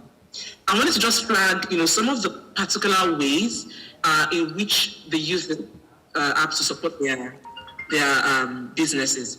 So first of all was to build their brand presence, right? So that we're creating Facebook pages and all that. Also to network and to learn. So they were joining groups to learn from connection and interactions with other people. There was sales and communication, sharing their content directly and messaging people and customers to be able to sort of share what they were doing. Recruitment.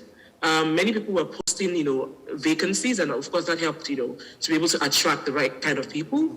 Market research, which is very important. Understanding the insights and also, actually posing questions in polls to understand exactly what was needed, and also leaving allowing customers also give reviews about things that they had purchased. And of course, and probably more linked to our business model was paid advertising, posting actual advertisements, on Facebook or Instagram, and being able to target specific audiences. So that in summary is what I will say. I wanted to just also then flag in particular a particular case of someone based in Senegal who has a business called Femizon, and she was able to establish a fruit and veg company that relied on locally sourced natural and organic products. And what she said was that within 12 months, she was able to double her turnover, and then also more than doubled her profit because she was able to, sign up for Facebook for Business and also sign up to learn the e-learning blueprint course. So in a nutshell, this literally demonstrates the importance of the data economy for the digital economy and the apparent link between the two. Thank you. Thank you so much. Thank you so much, Orlando. Now a question to Teki, because we are seeing, and this is very much in relation to Facebook and the other big tech giants. We are seeing that a lot of the benefits of data are centralized, are monopolized. Like even we saw this mentioned in the AUC data policy framework. But I would get to Facebook to see how we get more benefits we understood from Facebook how SMEs are benefiting from a platform. I wanted to ask Teki, based on your work, are African citizens positioned to benefit optimally from the data economy? And if not, how can African citizens be empowered to benefit more from this data economy? Meaning how we can bring more of the value of the data towards the citizens. Thank you, Daniel, and thank you, Smart Africa, for this very timely conversation as well. Are we in the right place as Africa to benefit from the data economy? I think that some work has been done, and I'm really hoping that in the discussions in the room today, we would really be able to understand even what we mean by the data economy, for Africa, because the data economy is a very broad area. There's the personal data economy, we have the big data, we have the algorithms economy. It's interesting to see that there are bits and pockets of these economies rising up on the continent. Just last Saturday, as part of the Open Data Day celebrations, we had a webinar where we brought on board people that are working with open data on the continent. And the information they shared, which is also what I want to share here, is that, it's both good news and bad news. So there is a lot of data on the African ecosystem. Unfortunately, most of the quality of these data, because the data is out there, are not properly structured. So it doesn't really enable a lot of sharing and interaction as that should be. There are no harmonized frameworks, and I'm not just talking about data protection here, because some of these data sets we are talking about are not necessarily personal data, so to speak. So if you ask me, yes, there is a lot of opportunity. And one of the things that also came out clear in that discussion was the fact that, interestingly, a lot of non-African companies, especially the likes of Facebook and, even other governments, apart from African governments, tend to hold more information, for instance, or data on Africa than we even have on our continent. The question is, how do we harmonize or harness some of this data for our benefit? There's a lot of satellite data on climate. I am told that cuts across, probably decades, which can really inform decision-making for public good in Africa. The question is, are we harnessing this enough? In order to enable us, both governments and private sector, to harness these tools effectively, or these resources, we have to, have a different mindset around how we approach data. There is still lack of education, around the data ecosystem in our respective countries, as well as, on the continent as a whole, which is why the AU framework is a good starting point. But for me, I think prioritization is very important. Do we want to focus on the area of, let's say, data for public good? That may be a good place to start. It may not necessarily be personal data, but we may be able to build a whole ecosystem around that. And aspects of that is already happening. So back to your question, yes, we have, we have bits and pieces, but I think we are far from the ideal. We are far from the place where we can say that Africa is at a place where it can take advantage of the data economy that it proposes to do. In order to do that, we need to ensure that the quality of data is out there. We have the right frameworks in place.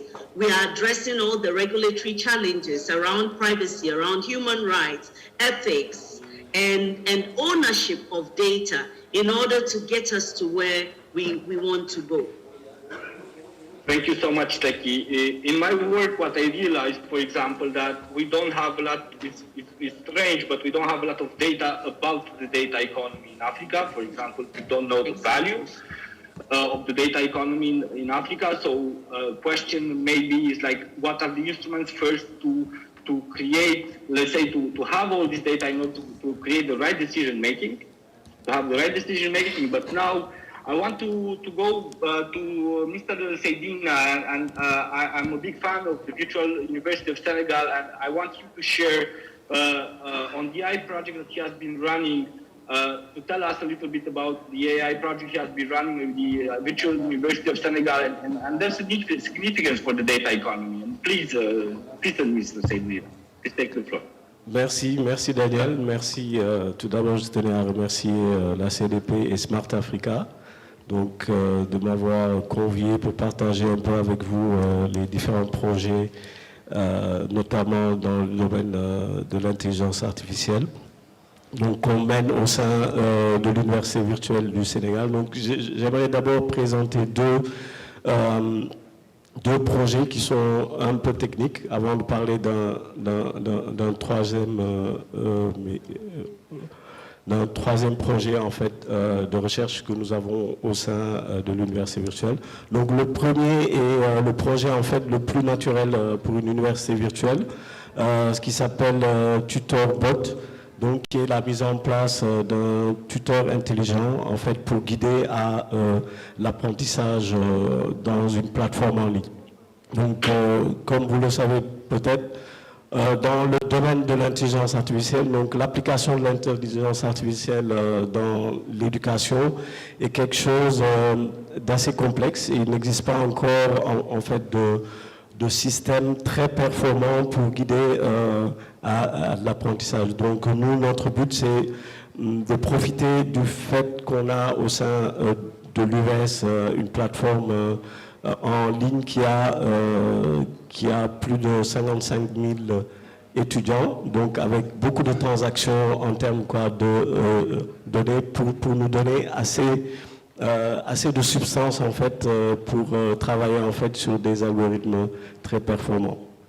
Donc là, la problématique qu'on avait eue au début, c'était l'accès à nos propres données, parce que il faut savoir qu'on a une DISI qui se trouve là, membre de la CDP, et qui voilà, nous posait assez nous demander d'avoir un cadre d'utilisation de nos données. Donc, je pense que maintenant, on s'est mis d'accord sur ce cadre-là, donc, et d'avoir cette base de données assez consistante nous permet en fait d'avancer sur nos travaux. Le second projet sur lequel j'aimerais discuter, c'est un projet dans le domaine de l'agriculture, donc qu'on mène. Donc l'application de l'IA dans le domaine de l'agriculture. Donc il y a un projet qui est accompagné par le ministère de l'Enseignement supérieur et donc qui regroupe l'Institut supérieur de recherche agricole. Il y a Africa Rice également, qui est une institution spécialisée dans le domaine du riz. Et d'autres structures en fait qui évoluent dans le domaine du riz. Donc l'objectif de notre projet, c'est d'utiliser les données aussi bien sur les parcelles de riz, sur les données satellitaires et autres, et toute la connaissance en fait qui est disponible à travers ces différentes structures de recherche pour avoir des outils d'intelligence artificielle en fait pour prédire un peu la production de riz au niveau national en utilisant l'image satellitaire et puis les différentes données. Donc là aussi, l'un des objectifs, c'est de permettre un accès à toute la communauté en fait qui s'intéresse spécifiquement au riz, d'avoir accès à toutes les données possibles qui seront générées. Le troisième projet auquel j'aimerais que j'aimerais présenter en fait, c'est un projet de recherche multidisciplinaire que nous menons et qui consiste en fait à faire un état des lieux, à trouver en fait tous les prérequis à la mise en place d'une stratégie nationale de l'intelligence artificielle, donc qui seraient des inputs que la communauté scientifique en fait pourrait donner, mais par exemple au ministère en charge de l'économie numérique pour la mise en place d'une stratégie nationale de l'intelligence artificielle qui serait une stratégie efficace. Voilà les différents projets de recherche en IA que j'aimerais partager avec vous. Merci. Thank you, Mr. Saidina. And I know we are working as well inside GIZ on supporting AI in Africa. We have a project called Fairford, and we know that AI cannot function with available access to quality data. So I think that is one of the key issues that legislation can actually and data regulation can address. Now back to you, Rolande. What I can say is that Facebook can be an impressive platform. Actually, I'm talking from the Ukrainian-Romanian border, and people are using now every day. So it's the Facebook platform to get in touch and to support all the refugees that are crossing the border. However, over the years, there were a lot of criticism around how Meta Facebook before has managed the personal data. So, question to you is what are you doing at Meta to ensure that data economy activities are transparent and respect the privacy of individuals? Thank you again, Daniel. So I want to start by saying that for us, helping people understand how data is used is very important for us, and it's one of actually our key privacy principles that we share publicly. We try to provide this understanding using our privacy policies. It really is like a document that explains our, data practices.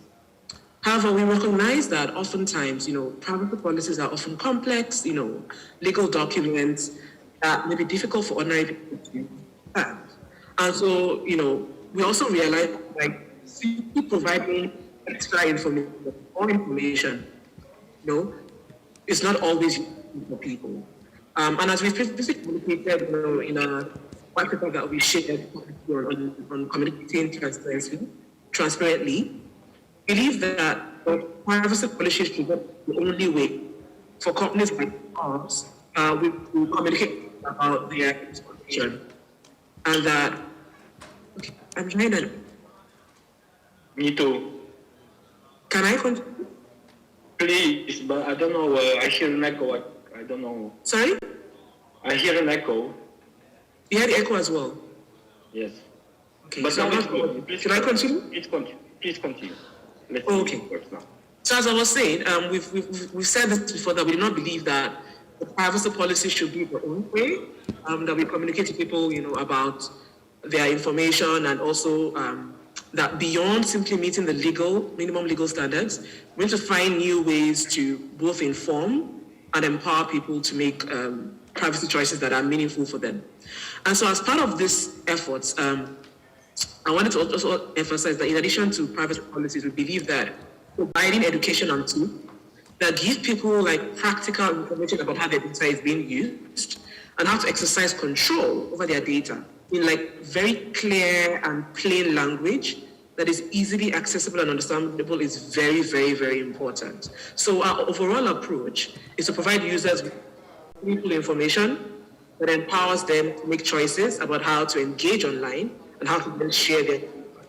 So an example of this is something that we started to roll out on the 7th of January, when we launched what we call the Privacy Center. And the idea is to educate people about their privacy options, and also to make it easier for them to understand, like how do we collect information.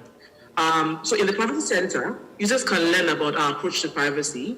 They can read up on our data policy, which is the same thing as a privacy policy, and learn how to use the many privacy and security controls that we offer.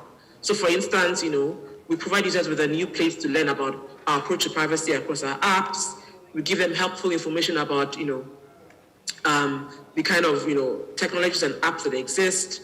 And we actually give them information about 5 main, we'll say, common privacy topics like sharing, security, data collection, data use, and ads. So we decided to roll this out in January, and over time we hope that by the middle of the year at the very latest, we will have this right across the world, and it will be global. And so the idea is to have this, I would say, tool to help people better understand and educate them about, things that have to do with their data on Facebook. Thank you very much, Nana. Back to you. Thank you so much, Amanda. Now we're gonna, and I'm super happy to see that that Facebook is taking these things in their own hands and informing people, educating people about the value of their personal data and how to protect it. Now I'm going to Techie, and we discussed a lot, Techie, about challenges. About availability of data, about quality of data, but do you think there are some challenges that can be highlighted and we are overlooking them? You can pinpoint some key challenges for us in how we can bring the benefits of data towards the citizens and of course protect their fundamental rights, the right to privacy. You are muted. After many years, we're still making this mistake. There are a host of challenges, but these are not challenges that we cannot address, right? They are surmountable. First of all, I think the biggest challenge we have as Africa and even as individual countries is really having an overview as a country, as the continent, on what our data ecosystem looks like, right? So we really need to identify what is the data ecosystem like, and back to what you said initially, what are the opportunities there? Because it's a very expensive business. The data economy is very expensive. You're talking about technologies, you're talking about training people. So we really have to see and identify the opportunities that it brings to us. Now, having identified those opportunities, we clearly, if you look at the data ecosystem, the information that is there that will be rich, that can benefit Africa, is coming from various sources. It's coming from governments, it's coming from private sector. It may be coming from, other maybe international bodies, donors, and other agencies. So we really need to build a framework around collaboration and strategic and sustainable partnerships that can enable us harness and use this data. Currently, a lot is happening, but I don't think we're really thinking at the continental level around this. So we really need to start thinking around how do we build these strategic partnerships around that. Once you've built the strategic partnerships, you also need to look at a data governance. Can you hear me? You need to look at a data governance framework that can address issues around stewardship, right? How to make the data, call it open for lack of a better word, and accessible to the industry and people who need it. Some of these people may be private sector in order to, make useful interventions out of it that will benefit Africa. So we need to have that data governance framework that will come up with some structure or data governance structure around, who is going to collect what information. We need a framework within the data governance structure that looks at personal data and its use within there. We need to have concepts, which are uniform around the quality of the data and the classification of the data to make it easier for data to flow. We've been talking about free flowing of data, but if I want data to move from Ghana, maybe to other, we're collecting data from Senegal, Ghana, South Africa, and the rest, you will definitely need, to have a data systems that can be brought together. If you have different types of data sets, collecting them and making meaning out of them will probably cost you a lot more than you are willing to do. So those are some of the challenges you have. You also need to look at the security frameworks. What are we giving out? Who should have access to what information? What kind of protocol should we put in place? And at what point we give out that information? I always share this example because I happen to be on a steering committee with the Ghana Statistical Service. And they have done some amazing work which started during the Ebola time and had a very strategic relationship with Vodafone and Flowminder, where they were then utilizing mobility data from subscriber call records, to determine movements. Interestingly, COVID struck and this data was able to provide relevant information for the government in a timely manner. So clearly there are uses that we can put such data. The question is, we have to be ready, right? In order to do this, they were looking at technical infrastructure, putting in place technical infrastructure. They had to, bring all the parties together. They had to look at the necessary regulatory intervention because aspects of this information was called data records. And so you needed to anonymize the information in such a way that you are not going to infringe on privacy rights and other things. They also look at, financing it. And that was the other thing. And training the people that are going to utilize this data. So in all, our major challenges, if I should summarize, will be around, governance structures will be around providing the necessary training for the ecosystem and putting in place, building those sustainable partnerships that can enable us do that. Thank you so much, Teki.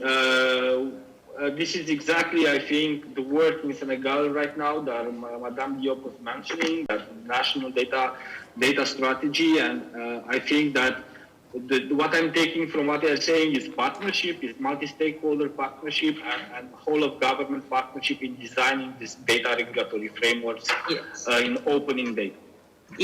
Now, the last questions for Mr. Sedina. Can you take us through the linkages between the data economy in academia and the role of academia plays in influencing the growth trajectories of the data economy and human capital development? Okay. The floor is yours, Mr. Sedina. Merci, Daniel. Donc, pour répondre à cette question, en fait, je reviens dans le domaine de l'intelligence artificielle qui utilise beaucoup de données et qui nécessite également certaines compétences. Il y a deux niveaux d'utilisation qu'on peut séparer. Donc, il y a des méthodes qui sont maintenant assez classiques qu'on peut utiliser pour répondre à certains problèmes. Donc ça, il nous faut avoir toutes les compétences, donc former les personnes qu'il faut donc au niveau académique, donc pour que les entreprises, le secteur privé puissent avoir les ressources humaines qu'il faut pour utiliser ce type de technologie. Par contre, là où il y a vraiment de la valeur ajoutée au niveau économique, c'est dans les domaines où il nous faut avoir plus de recherche pour créer de la valeur au niveau de l'économie. Et donc là, également, le secteur universitaire peut aider, donc avec des alliances avec les laboratoires de recherche, où des chercheurs pourraient travailler avec les entreprises pour créer des algorithmes en fait qui seraient utiles. D'autre part, un autre volet où il est important d'avoir ce link-là entre le monde de la recherche universitaire et l'industrie, c'est dans le domaine des infrastructures. Parce qu'il faut savoir que quand on a beaucoup de données, maintenant il nous faut la capacité de traiter ces données-là. Donc dans le monde universitaire, on a beaucoup plus accès à, par exemple, des technologies comme les supercalculateurs, donc HPC, qui pourraient traiter en fait un grand volume de données. Donc cette relation-là entre le monde universitaire et le monde de l'industrie, en tout cas au niveau africain, où la plupart des entreprises n'ont pas les capacités d'acquérir en fait ce type d'infrastructure-là. Donc ce serait une bonne chose que ces entreprises puissent s'allier avec les chercheurs, donc pour pouvoir utiliser des infrastructures comme les supercalculateurs. Le dernier niveau, et donc là aussi je ramènerai ça dans le domaine de l'IA, c'est l'IA appliquée à l'éducation. La plupart des données susceptibles d'être exploitées dans ce domaine-là viennent du monde universitaire. Donc ce serait bien que les universités puissent avoir une politique de gestion de leurs données, pour que ces données-là puissent être mises à disposition en fait du monde économique, pour qu'on puisse avoir en fait des applications efficaces donc dans le domaine de l'intelligence artificielle appliquée à l'éducation. Voilà, merci. Thank you very much, Mr. Sedina. I might add one fact is I know in Europe we are lacking 2.5 million data professionals. We don't know what is the situation in Africa because we don't have such data. But what I can tell you is that Africa is the youngest continent on the planet. So I think one of the biggest roles of the academia can be actually to train data professionals This is one of the key factors that I want to add to what is the role of the academia. Now, if I may, I will take some questions from the floor. I don't see the floor on my screen, but please, if there are questions from the floor, we are happy. I think for our guests here, they will be happy to answer.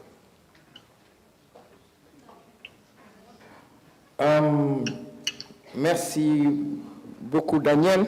Donc, on va essayer de profiter des 15 minutes qui nous restent, parce qu'il nous reste 15 minutes pour terminer, pour aller en pause déjeuner, pour effectivement donner la parole à la salle s'il y a des réactions pour ce panel. Comme ça, on vous transmet les questions. Marie, gérez le micro, s'il vous plaît. Daniel, est-ce que vous arrivez à voir la salle? Oui. Ah, d'accord. Oui, je peux voir. D'accord, je vous l'organise et vous prenez note aussi en même temps. Oui? Il y a devant vous, Marie. Comme ils sont en ligne, Adam, il faut vous présenter pour que Daniel puisse prendre note aussi en tant que modérateur pour les réponses. D'accord, merci Oui, beaucoup. tenons compte du temps. Oui, d'accord. Merci beaucoup. Merci beaucoup, Adama. Je me présente, c'est un autre Adama, Jour, de Sonatel. J'avais quelques observations sur le panel qu'on vient de suivre, sur l'économie, les potentiels économiques de la donnée. Alors, moi, la question que j'aimerais aborder, c'est sur le link qu'on peut faire entre la réglementation et l'économie de la donnée. Autrement formulé, comment aujourd'hui le cadre réglementaire peut permettre aux responsables de traitement de tirer pleinement profit des données qu'ils collectent et qu'ils exploitent dans le cadre de leurs activités. Je pense qu'il est important, on a parlé ce matin du cadre africain avec la Commission de l'Union européenne. Je pense qu'il est important que toute réglementation qui vise à encadrer un peu le processus de collecte et de traitement des données puisse s'inscrire dans la recherche de l'équilibre entre la nécessité de protéger la vie privée et les libertés individuelles des personnes concernées, mais également l'absolue nécessité aujourd'hui de pouvoir permettre à l'économie numérique de tirer profit de l'économie des données et des potentialités énormes que regorgent ces données-là. On a parlé d'intelligence artificielle, de use case qu'on peut utiliser pour valoriser les données. Je pense que les réglementations doivent évoluer dans le sens de cet équilibre-là et non juste dans le sens de contraintes que peuvent vivre les responsables de traitement. On a parlé du RGPD, à chaque fois que parfois dans la presse ou autre, on entend parler du RGPD, on entend parler de sanctions financières qui sont infligées à certains groupes. On entend parler de Google Analytics ou bien des cadres d'échange entre l'Europe et les États-Unis qui sont retoqués souvent par la Cour de justice de l'Union européenne.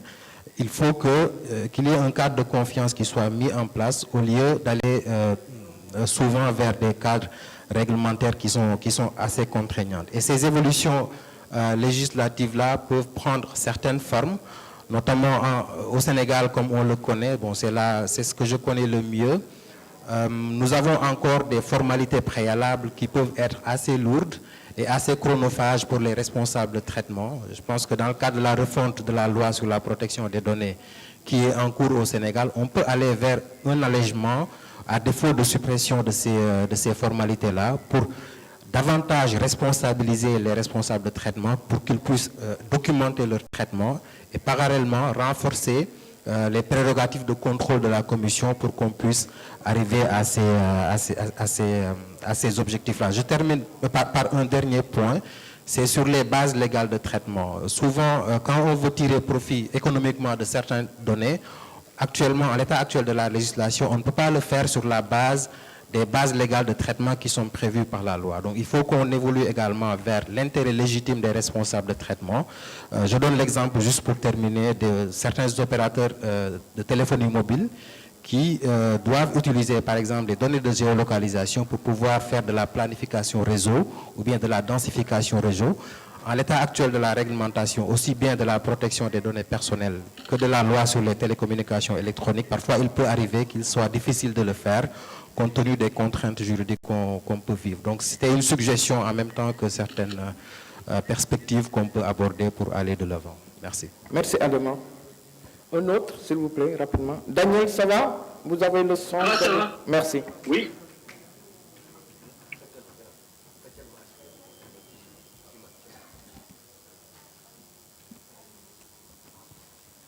Voilà. Bien le bonjour à tout le monde. Moi, c'est Amadou Tidiane Sow. Je pense que Adama, c'est mon doyen. Il me connaît, je suis dans l'agritech. Je suis le directeur de publication des supports, le JACENAM, rondelplus.org. Voilà, collaborateur aussi d'un site qui s'appelle actu.sn. Mais Adama, nous avons vu le président Abdoulaye Wade devant l'Assemblée au Parlement des Nations Unies prendre la parole pour défendre l'Afrique. Je pense que la famille du numérique africain doit prendre les mêmes langages. Mais ce qu'on a vu tout à l'heure n'honore pas l'image de l'Afrique. C'est ce que j'avais à dire. Si j'ai blessé ou faire un mauvais procès, vous m'excusez. Merci beaucoup. Bonjour à tout le monde, c'est Michel Diouf Samba, de l'opérateur de service universel des télécommunications du Sénégal, CSU. Je suis juriste et chargé des relations institutionnelles et par ailleurs enseignant au niveau du supérieur. Sur la question surtout de l'économie des données, j'aimerais intervenir parce qu'en fait, j'ai entendu les intervenants de tout à l'heure et je vous félicite d'abord pour vos discours qui galvanisent et qui en réalité posent le contexte et la nécessité d'aller vers une protection. Mais c'est une contribution que j'aimerais faire. Je crois qu'il faudrait qu'on essaie de déplacer le curseur vers non pas une stricte protection, mais aujourd'hui une appropriation par l'Afrique de tout ce potentiel, de toutes ces dividendes qui peuvent également avoir un contenu économique. Je m'explique. Il ne s'agit pas simplement de valoriser une protection assez stricte pour moi des données, mais il faudrait également qu'aujourd'hui, qu'on en vienne même à une patrimonialisation des données personnelles de l'Afrique. Si aujourd'hui l'Europe peut dire que mes données valent 1000 milliards sur une période, il faudrait nécessairement qu'on en arrive demain à ce que le continent africain puisse également donner les mêmes chiffres par rapport à la transmission, à l'utilisation de ces données. Je crois que pour élargir la protection au-delà du droit spécial ou des législations spéciales qui portent directement sur le numérique et également sur les secteurs connexes, il faudrait également qu'on aille voir toute cette réglementation africaine émanant de leur pays sur la propriété intellectuelle et que cette réglementation-là aujourd'hui puisse être activée, reformulée pour que la protection des données également soit aujourd'hui un atout économique qui puisse garantir à l'Afrique quand même une certaine croissance. Et je crois que c'est seulement à ce titre-là que l'on pourra quand même garantir au continent une appropriation économique de ces données. Maintenant, la question qui va continuer à se poser sera de savoir est-ce qu'il s'agira en réalité derrière le changement du droit de propriété intellectuelle sur les données, est-ce qu'il s'agira simplement d'une exploitation à titre individuel ou est-ce qu'il s'agira également d'une exploitation qui se fera de manière collective? Parce que nous remarquons aujourd'hui qu'avec le marketing direct, etc., et tout ce qui se fait dans le digital, mais il y a énormément de dividendes qui échappent à l'Afrique. Et il ne faudrait pas que l'on tombe dans le piège de l'argument lié à l'avancée numérique, à l'avancée de l'innovation, en disant que oui, si on protège trop, si on donne trop de bénéfices, si on donne trop d'appropriation privée des données, on risque de biaiser l'avancée de la technologie. Je crois qu'il ne faudrait pas également qu'on tombe dans ce piège-là et que également tous les responsables de traitement de données, quand même, à un moment donné, en arrivent à partager avec en tout cas les autres qui interviennent dans cet écosystème-là et qui pourraient quand même profiter directement de l'exploitation de leurs données et en faire profiter indirectement à leur État. Je vous remercie. Merci. Marie? Bonjour à tous. Je suis Khadilo, en charge du développement commercial chez Gaïné 2000. Donc moi, j'aimerais juste parler des initiatives qu'on a sur le sujet, sur l'identité numérique et la gouvernance des données. Donc Gaïné a mis en place une PKI donc, qui a pour rôle de délivrer des certificats numériques. Donc ces certificats numériques sont une carte d'identité sont comme une carte d'identité numérique qui permet de sécuriser des transactions électroniques, mais aussi de sécuriser vos documents. Donc par la suite, pour cette initiative-là, nous sommes agréés par la CNC, le Comité national de cryptologie, et à ce jour, nous sécurisons plus de 2 millions de transactions électroniques au Sénégal et aussi dans la sous-région. Donc c'était juste pour parler un peu des initiatives que nous faisons. Nous travaillons aussi avec le PNUD sur l'étude de faisabilité de l'identité numérique du Sénégal. Donc vous pouvez vous rapprocher de nous pour tout ce qui est lié à l'identité numérique. Donc nous répondons aux standards internationaux sur tout ce qui est PKI. Merci. Un dernier intervenant, s'il vous plaît, au fond, là-bas. Après, oui, la sécurité, on ne vous a pas encore entendu. Après, on termine avec vous. Merci. Merci beaucoup, Alain. Et les différents panélistes. J'ai une question, et ça peut s'appeler ça. Mamadou, présentez-vous, s'il vous plaît. Oui, excusez-moi. Je suis Mamadou Jour, je suis le président du CORET, le Conseil pour l'observation des règles d'éthique et de déontologie dans les médias au Sénégal. Donc, là, vous avez abordé les potentialités de l'économie de la donnée. Souvent, en parlant des hydrocarbures, on parle de malédiction du pétrole. Est-ce que pour ce cas-ci, il y a des risques de malédiction de la donnée et comment y faire face? Ok, donner à nos amis de la gendarmerie qui ne sont pas beaucoup intervenus quand même. Merci. Bonjour tout le monde. Je suis le capitaine Serigne Bakegei, chef de la plateforme numérique de lutte contre la cybercriminalité. Je suis avec le commandant Amadou Tidiane Sow, chef de la DSI de la gendarmerie. Donc je voulais faire une contribution et une question. En ce qui concerne la contribution, au regard des discussions qu'on a eues ces 2 jours, on peut comprendre comme c'est défini dans la stratégie numérique, la stratégie nationale de cybersécurité, et que l'objectif des discussions, c'est d'assurer une confiance dans le cyberespace. Et qui parle de confiance dans ce système, où plusieurs acteurs sont présents avec des besoins différents. Je pense que il y a, en fait, le cadre réglementaire est à saluer et nous, sur ce qui est du projet de loi sur l'autorité de protection des données à caractère personnel, nous saluons en fait les mises à jour qui ont été sur le projet, les mises à jour apportées, et que sur l'approche, nous pensons que, comme on l'a développé hier, il s'agira peut-être d'adopter une approche sécurité by design, c'est-à-dire en prenant en compte les besoins des uns et des autres dans l'implémentation des solutions. Parce que le besoin est là. Aujourd'hui, ce qui est recherché principalement, c'est d'accéder à ces données.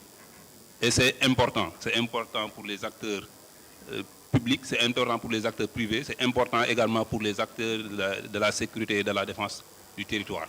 Et souvent, lorsqu'on parle des forces de défense et de sécurité, on fait un peu allusion aux libertés individuelles et aux libertés individuelles des utilisateurs. Aujourd'hui, il est essentiel, comme tout ce que nous avons comme droit évoqué dans le projet de loi, qu'on met ça en œuvre dans la pratique. qu'on met ça en œuvre. Le droit, pour aujourd'hui, à l'ère du numérique, il ne s'agira pas, par exemple, dans un service, de mettre en place une NDS pour interdire tel ou tel acte, pour s'assurer, concernant les mesures de cybersécurité. Mais il s'agit de les implémenter dans la solution, de telle sorte que, par exemple, pour quelqu'un qui doit changer son mot de passe après 3 mois, s'il veut y accéder, en fait, le système l'oblige à changer de mot de passe. Sinon l'accès est bloqué. Je pense que comme avec l'expérience qu'on a vue du côté du Maroc, je pense que c'est des choses qui pourront servir à améliorer les choses dans ce sens. Et pour la question, on voit que sur les données à caractère, sur le projet de l'autorité de protection des données à caractère personnel, on peut nous voir comme des autorités des responsables de traitement de données. Et aujourd'hui, nous avons besoin dans ce cadre d'être accompagnés. Je pense qu'ici, il y a plusieurs acteurs qui sont là. On peut comprendre que c'est nécessaire que lorsqu'une infraction est constatée, qu'on recherche des éléments de preuve, qu'on puisse aboutir à trouver en fait l'auteur de ces faits. Et ça revient à parler de l'identité numérique, son intérêt. Et pour cela, nous interpellons l'ARTP dans ce sens, parce qu'il y a des mesures qui ont été prises par l'État dans le cadre d'encadrer en fait, les ressources provenant des télécommunications. Et aujourd'hui, il y a un besoin de défense. Quelles sont les opportunités qui se présentent pour les forces de défense et de sécurité auprès de l'ARTP? Je vous remercie. Merci. Daniel? Yes, I don't know. Do we have time for... 15 minutes. Okay, so Sharp, thank you. Please. Merci beaucoup, cher ami. I'm taking 3 points. I understood what are actually the interventions. So the first one that I saw is what is the balance between data protection and innovation. I think a lot of our colleagues that intervened from the room said that we need strong data protection rules.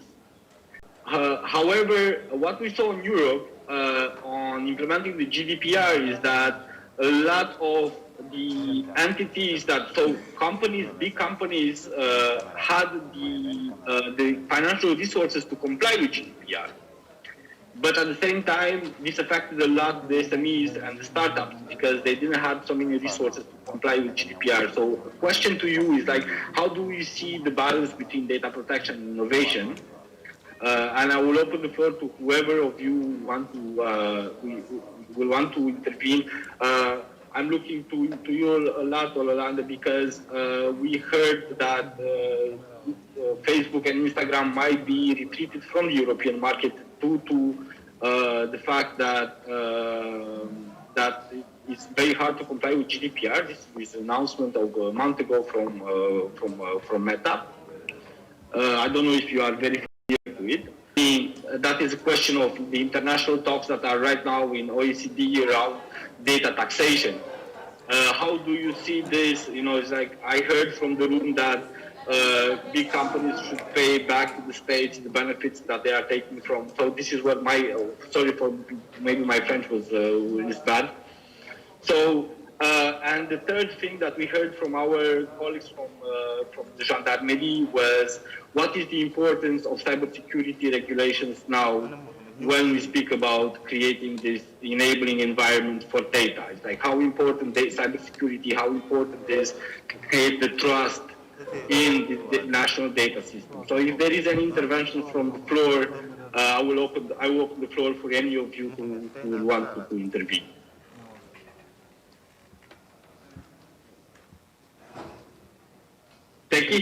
Okay, I can go first. So, data protection and innovation. I'm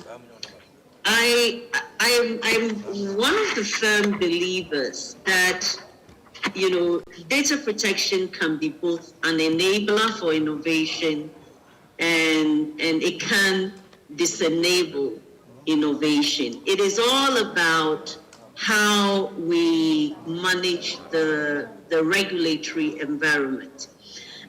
Now, having said that, I think we should really understand that data protection protects a very core aspect of human data. And I think Madam Pansy couldn't have put it better in her earlier statement by saying that it is a critical human rights, right? It's an inherent thing. We all as individuals need to have some control or autonomy around our information, how it is used and how it is shared.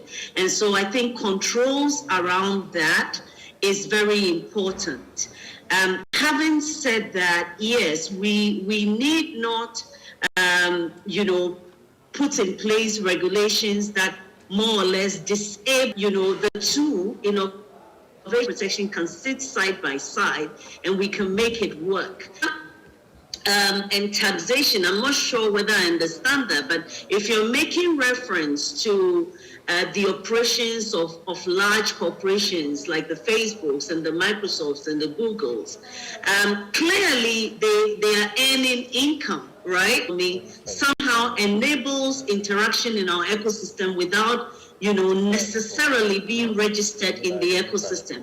And I think that in order to take advantage of the taxation rules, we probably need to look a lot more at international law and international cooperation.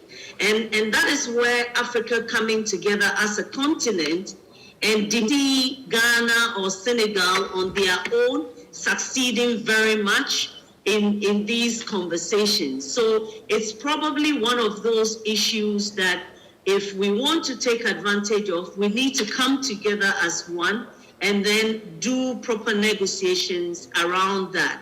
Because you're looking at jurisdictional issues. When it comes to taxation, you're looking at jurisdictions, and the ecosystem itself usually doesn't lend itself. And even if you decide that you're going to, let's say, tax Facebook, right? And it is not necessarily registered in your country, you're faced with legal challenges, with conflict of laws issues, and a host of other things. So it is something that must be really looked at, and I think that we are better off tackling it at the continental level through cooperation, collaboration, and necessary. In fact, it is one of the critical factors in the data economy, because you're talking about integrity and safeguards of data. And in order to do that, you need to have the right cybersecurity framework. So I do not think that in the call to grow and develop the data economy, we're talking about less interventions. In fact, if you are sharing a lot more data, if people are using, then the risk, to abuse of such data increases. And that even calls for more stringent interventions. So the data governance framework that I was even making reference to, if you look at the data policy that the AU has as well, you would see reference to the data security and safety of the ecosystem. And so I don't think that cybersecurity is thrown to the window just because we want to enable the data economy. I think it's part and parcel of, helping us do it and utilize the data better. Thank you so much, Teki. Any other views from our distinguished guest?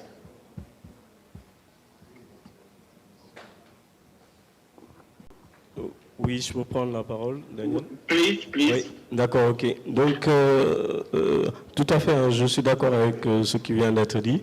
Ce qui est important de savoir, c'est que la donnée ne peut avoir de la valeur que si elle peut être utilisée.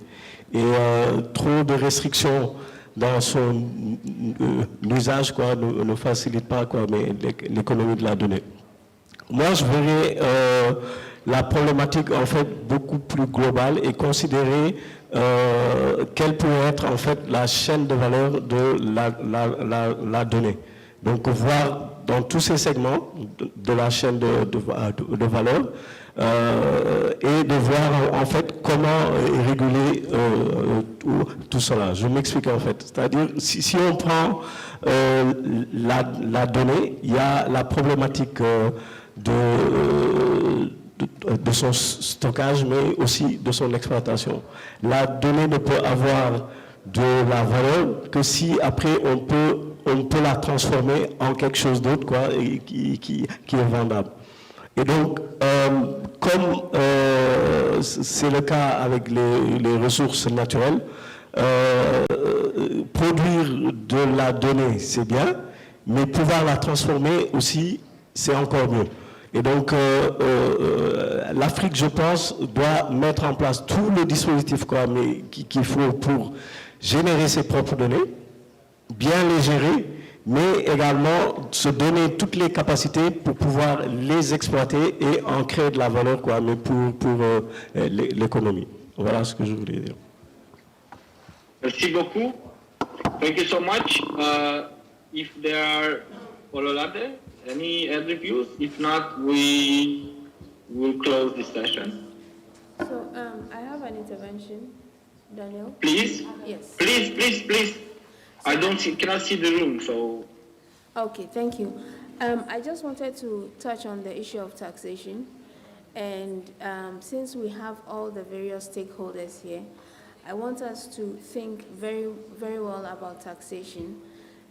We should not basically take what is happening in other jurisdictions and impose it on Africa. The reason being that, for instance, I always use the example of GDPR. GDPR was written in context of the Europeans. Now, with Africa being mostly and largely a developing economy, we need the presence of some of these multinationals to develop, to create jobs, to build the data economy. And so when we talk about taxation, we need to be careful. I don't think we should blindly slap taxation on a lot of these multinationals.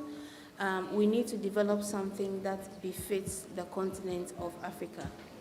Now, within Smart Africa, we did a study on the impact of OTT in Africa, OTT being over-the-top services. So we are talking about Facebook, Skype, WhatsApp, etc.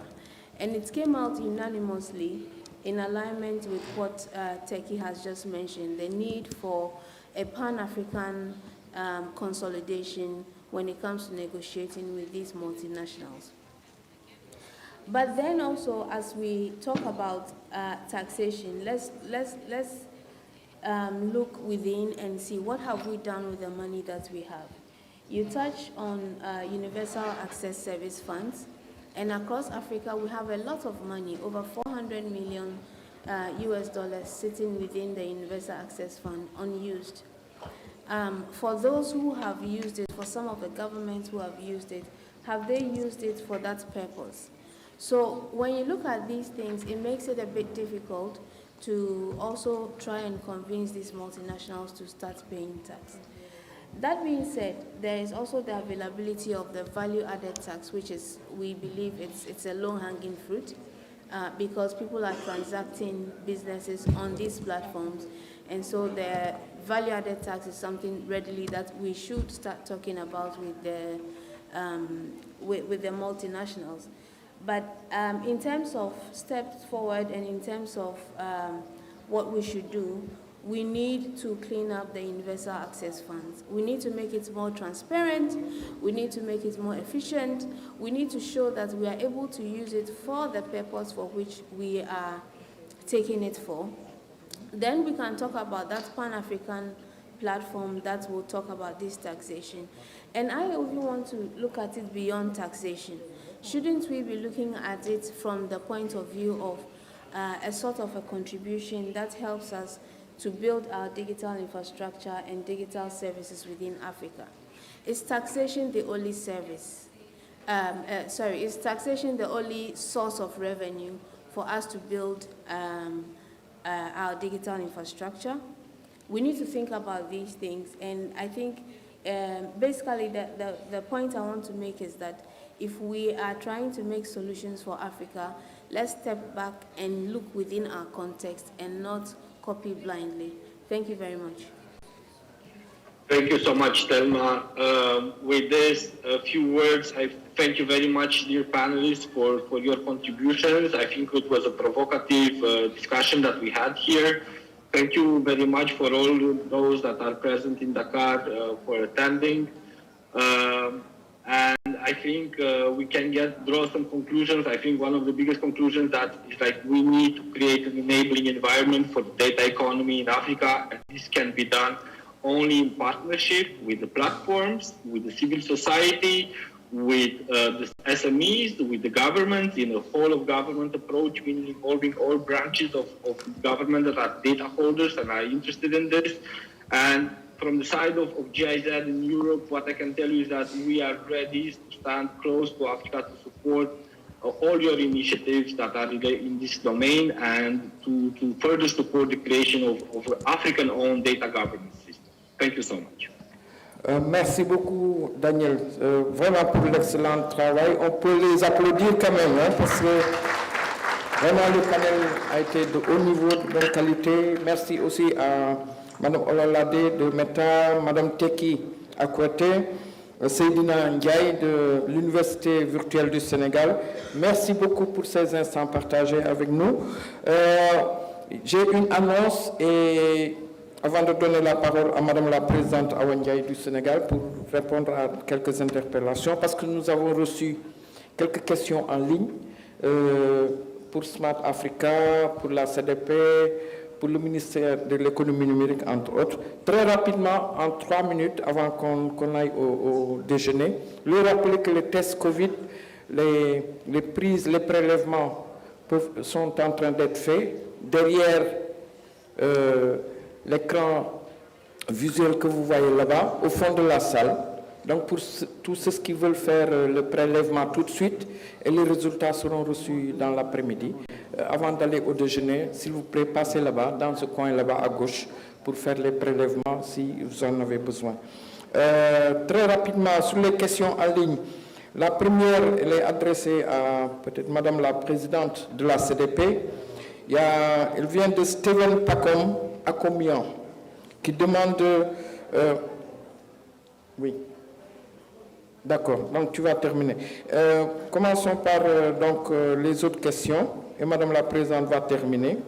Ça sera fait tout à l'heure par les équipes techniques entre Muntaga et l'équipe de la CDP. Toutes les présentations seront envoyées à tout le monde déjà par mail, et les vidéos aussi seront rendues disponibles sur le site de la CDP, sur le site de Smart Africa. Donc, vraiment, soyez les bienvenus pour exploiter ces ressources-là qui seront en ligne. Steven Pacom Akomian demande à Smart Africa la possibilité de disposer de la Smart Africa Guidelines on Data Protection and Privacy. Bon, il a donné son mail, je ne sais pas, il y a Yann ou quelqu'un qui peut répondre à ça. Ou tellement, d'accord.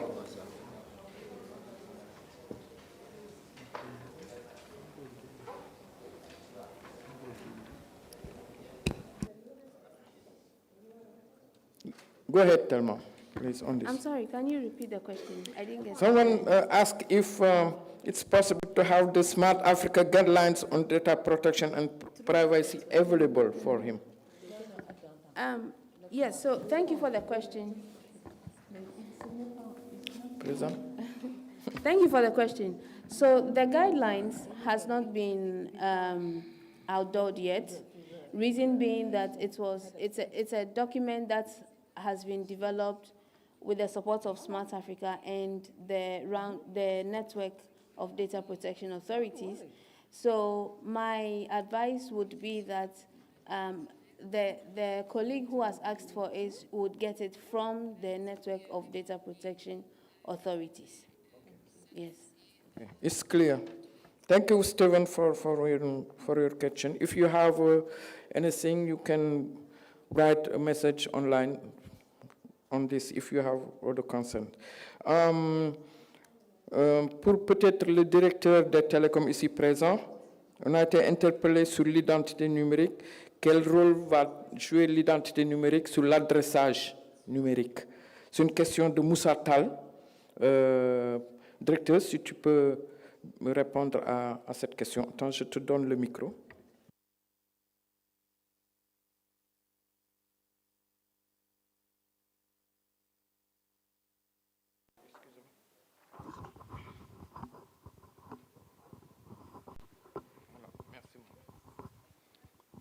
Merci Adama. Par rapport à cette question, comme vous le savez, l'adresse postale, l'adresse du domicile, bon, quand on parle de l'adressage numérique, c'est qu'on va aller au-delà de l'adressage, de l'adresse postale en fait. C'est ce projet que nous avons au niveau du ministère.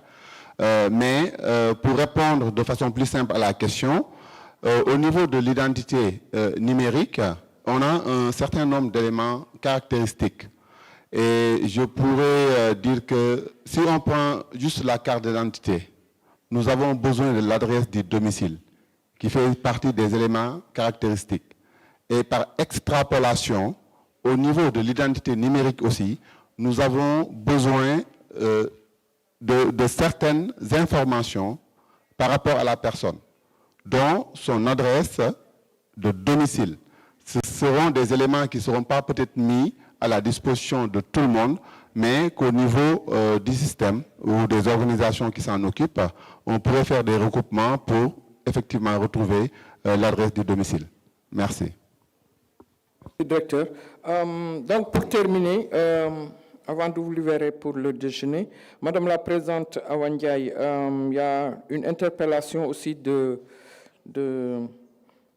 capitaine Serigne Bakegei de la gendarmerie sur comment aujourd'hui, après avoir salué le cadre réglementaire qui existe sur la protection des données personnelles, il interpelle sur l'accompagnement des forces de sécurité, des dispositifs des forces de sécurité par les autres acteurs de l'écosystème numérique, notamment comme l'autorité de la CDP. Qu'est-ce que vous avez à répondre au colonel, au capitaine Serigne Bakegei de la gendarmerie?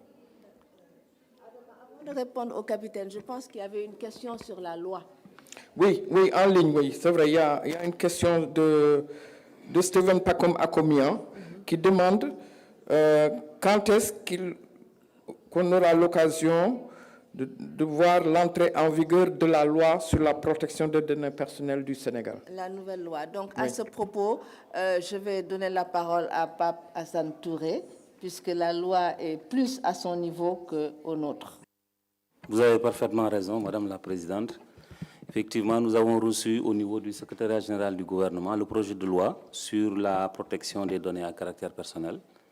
Le texte est porté par le ministère en charge des télécommunications et de l'économie numérique.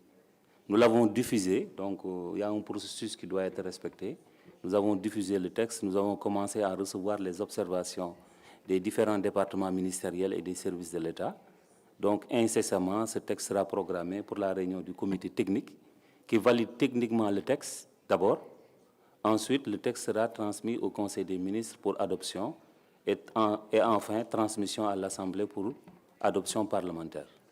Voilà un peu décrit donc l'état de validation du projet de loi. Merci. Merci beaucoup, merci beaucoup. Donc nous aussi, nous sommes très impatients de voir enfin ce texte adopté et en vigueur. Parce que je pense que ça va changer un petit peu le visage de la protection des données au Sénégal.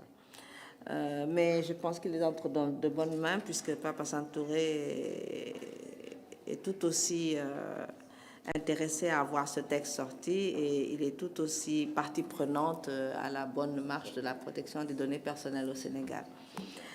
Pour revenir sur la question du capitaine Gay, je vais simplement dire au capitaine que nous avons tenté, à ce moment je pense qu'il n'était pas encore en poste, de mettre en place une synergie d'action et une coopération entre la Commission de protection des données personnelles et la gendarmerie, tout comme nous l'avons fait avec la division cybersécurité de la police nationale.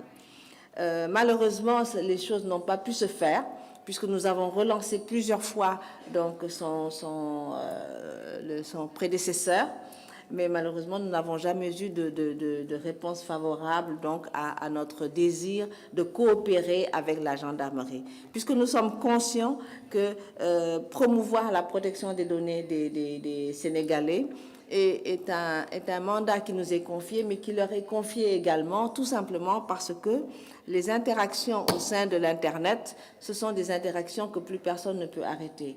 Il faut donc les encadrer, mais il faut également protéger, contrôler ces interactions et faire en sorte que les choses se passent dans de bonnes conditions et que l'Internet, en tout cas l'environnement numérique au Sénégal, soit un environnement où les gens peuvent véritablement surfer en confiance.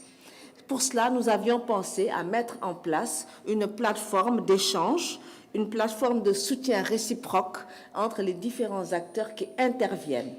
La gendarmerie, la police, la CDP, le ministère de la Justice, et nous étions allés voir ces différents acteurs. Malheureusement, nous avons buté sur la gendarmerie.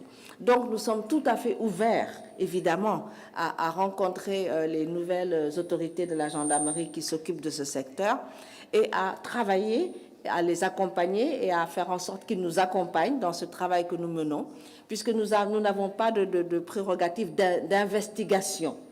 Lorsque nous recevons des alertes ou des signalements ou qu'un problème se pose, évidemment, nous avons le devoir, bien entendu, de l'exploiter, de travailler dessus, de voir comment les choses se passent, de discuter avec les protagonistes. Mais le travail d'investigation et d'enquête sur le terrain est du ressort des autorités de sécurité. Donc, véritablement, nous travaillons en parfaite harmonie avec la police et nous souhaiterions pouvoir le faire avec la gendarmerie nationale, bien sûr. Donc, nous sommes tout à fait ouverts. Il a posé une question par rapport à l'ARTP. Si sa question, c'est un soutien financier de l'ARTP, bien entendu, c'est à l'ARTP qu'il faut le demander. Nous ne gérons absolument pas et nous n'avons aucune possibilité de le faire.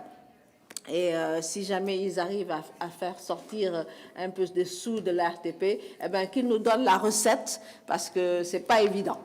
Voilà, donc voilà les réponses que je voulais donner au capitaine Gay, en le remerciant d'avoir été là tous ces 2 jours et d'avoir participé aux travaux et en espérant bien entendu que cette coopération soit confirmée dans les jours prochains entre nos 2 institutions. Voilà, Adama, les réponses que je voulais donner. Merci. Oui, capitaine. En fait, c'était par rapport à la demande. Oui. Nous adressons, c'est pas à l'ARTP seulement que nous l'adressons, mais nous l'adressons.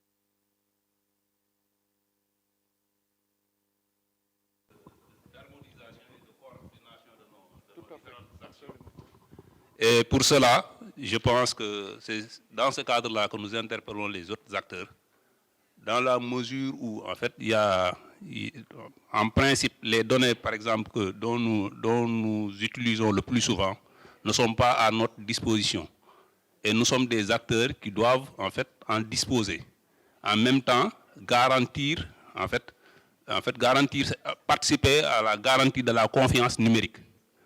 En fait, si la gendarmerie, par exemple, tentait à elle seule de mettre en place un dispositif qui lui permettrait de disposer des données, je pense que des questions vont se poser à plusieurs niveaux. Alors qu'il y a des acteurs qui sont là, et l'objectif final, c'est d'assurer la confiance. Je pense que j'en avais parlé par rapport à l'approche.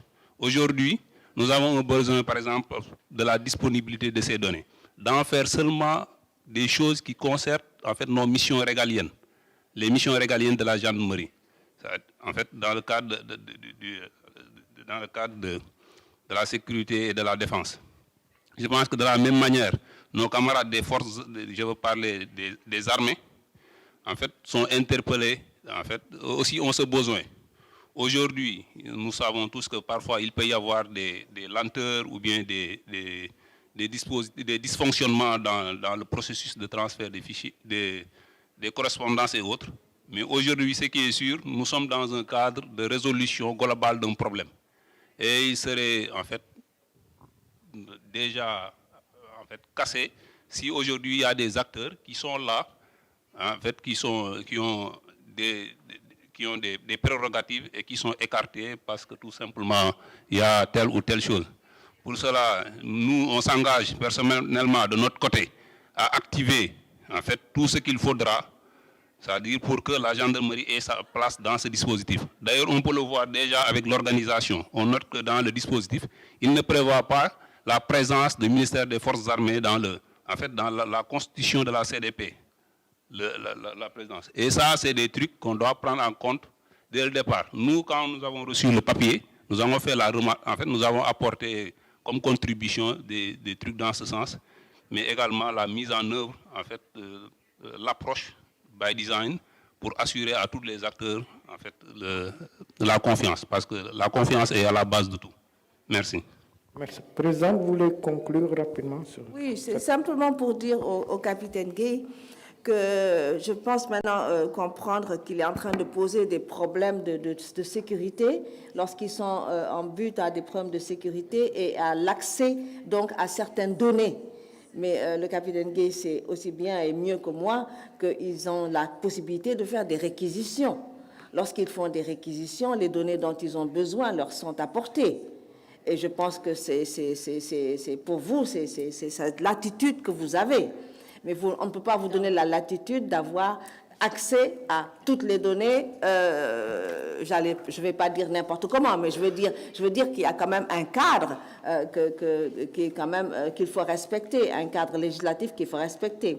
À l'intérieur de ce cadre législatif-là, vous avez des possibilités d'avoir accès, lorsque vous faites une réquisition dans des cas de sécurité publique ou de sécurité nationale, vous avez accès aux données dont vous avez besoin. Et les partenaires, les opérateurs le savent bien et jouent le jeu, même si parfois, lorsqu'il y a réquisition, quelqu'un comme Sonatel, par exemple, un opérateur comme Sonatel, revient vers nous pour nous dire « on nous a demandé telle et telle et telle donnée, mais nous, on veut d'abord avoir l'avis de la commission de protection. » Mais on leur dit « si vous avez reçu réquisition, eh ben, vous devez donner la donnée. » Tout simplement, vous devez donner les données qui vous sont demandées.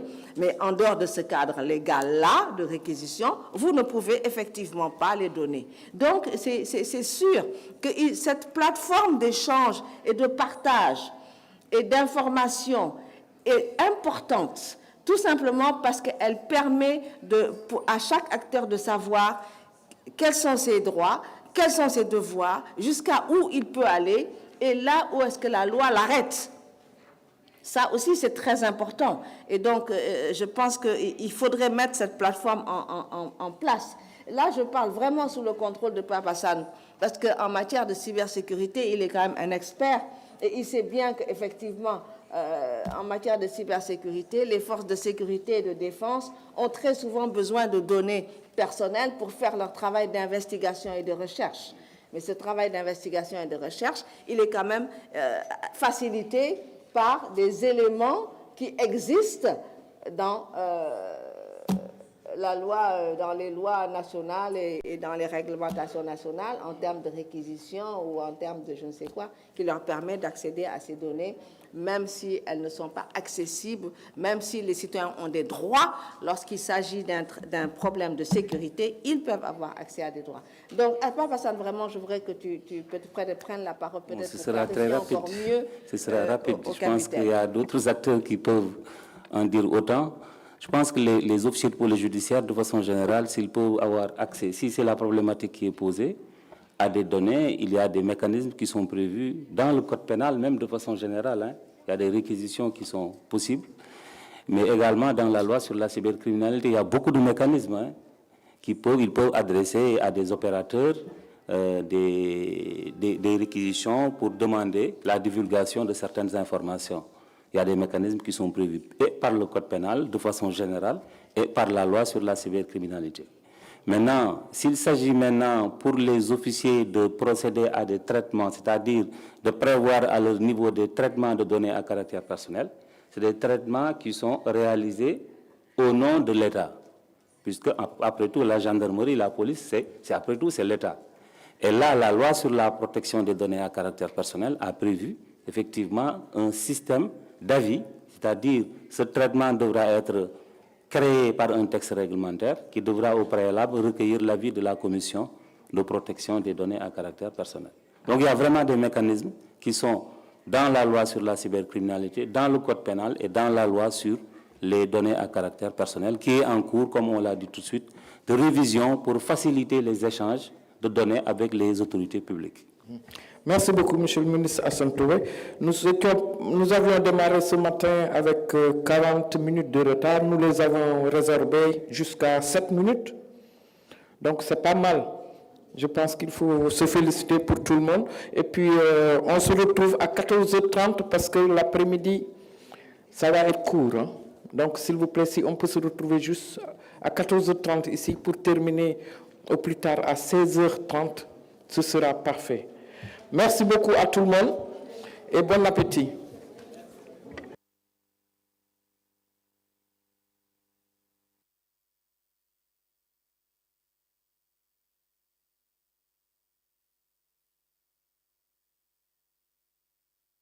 Thank you.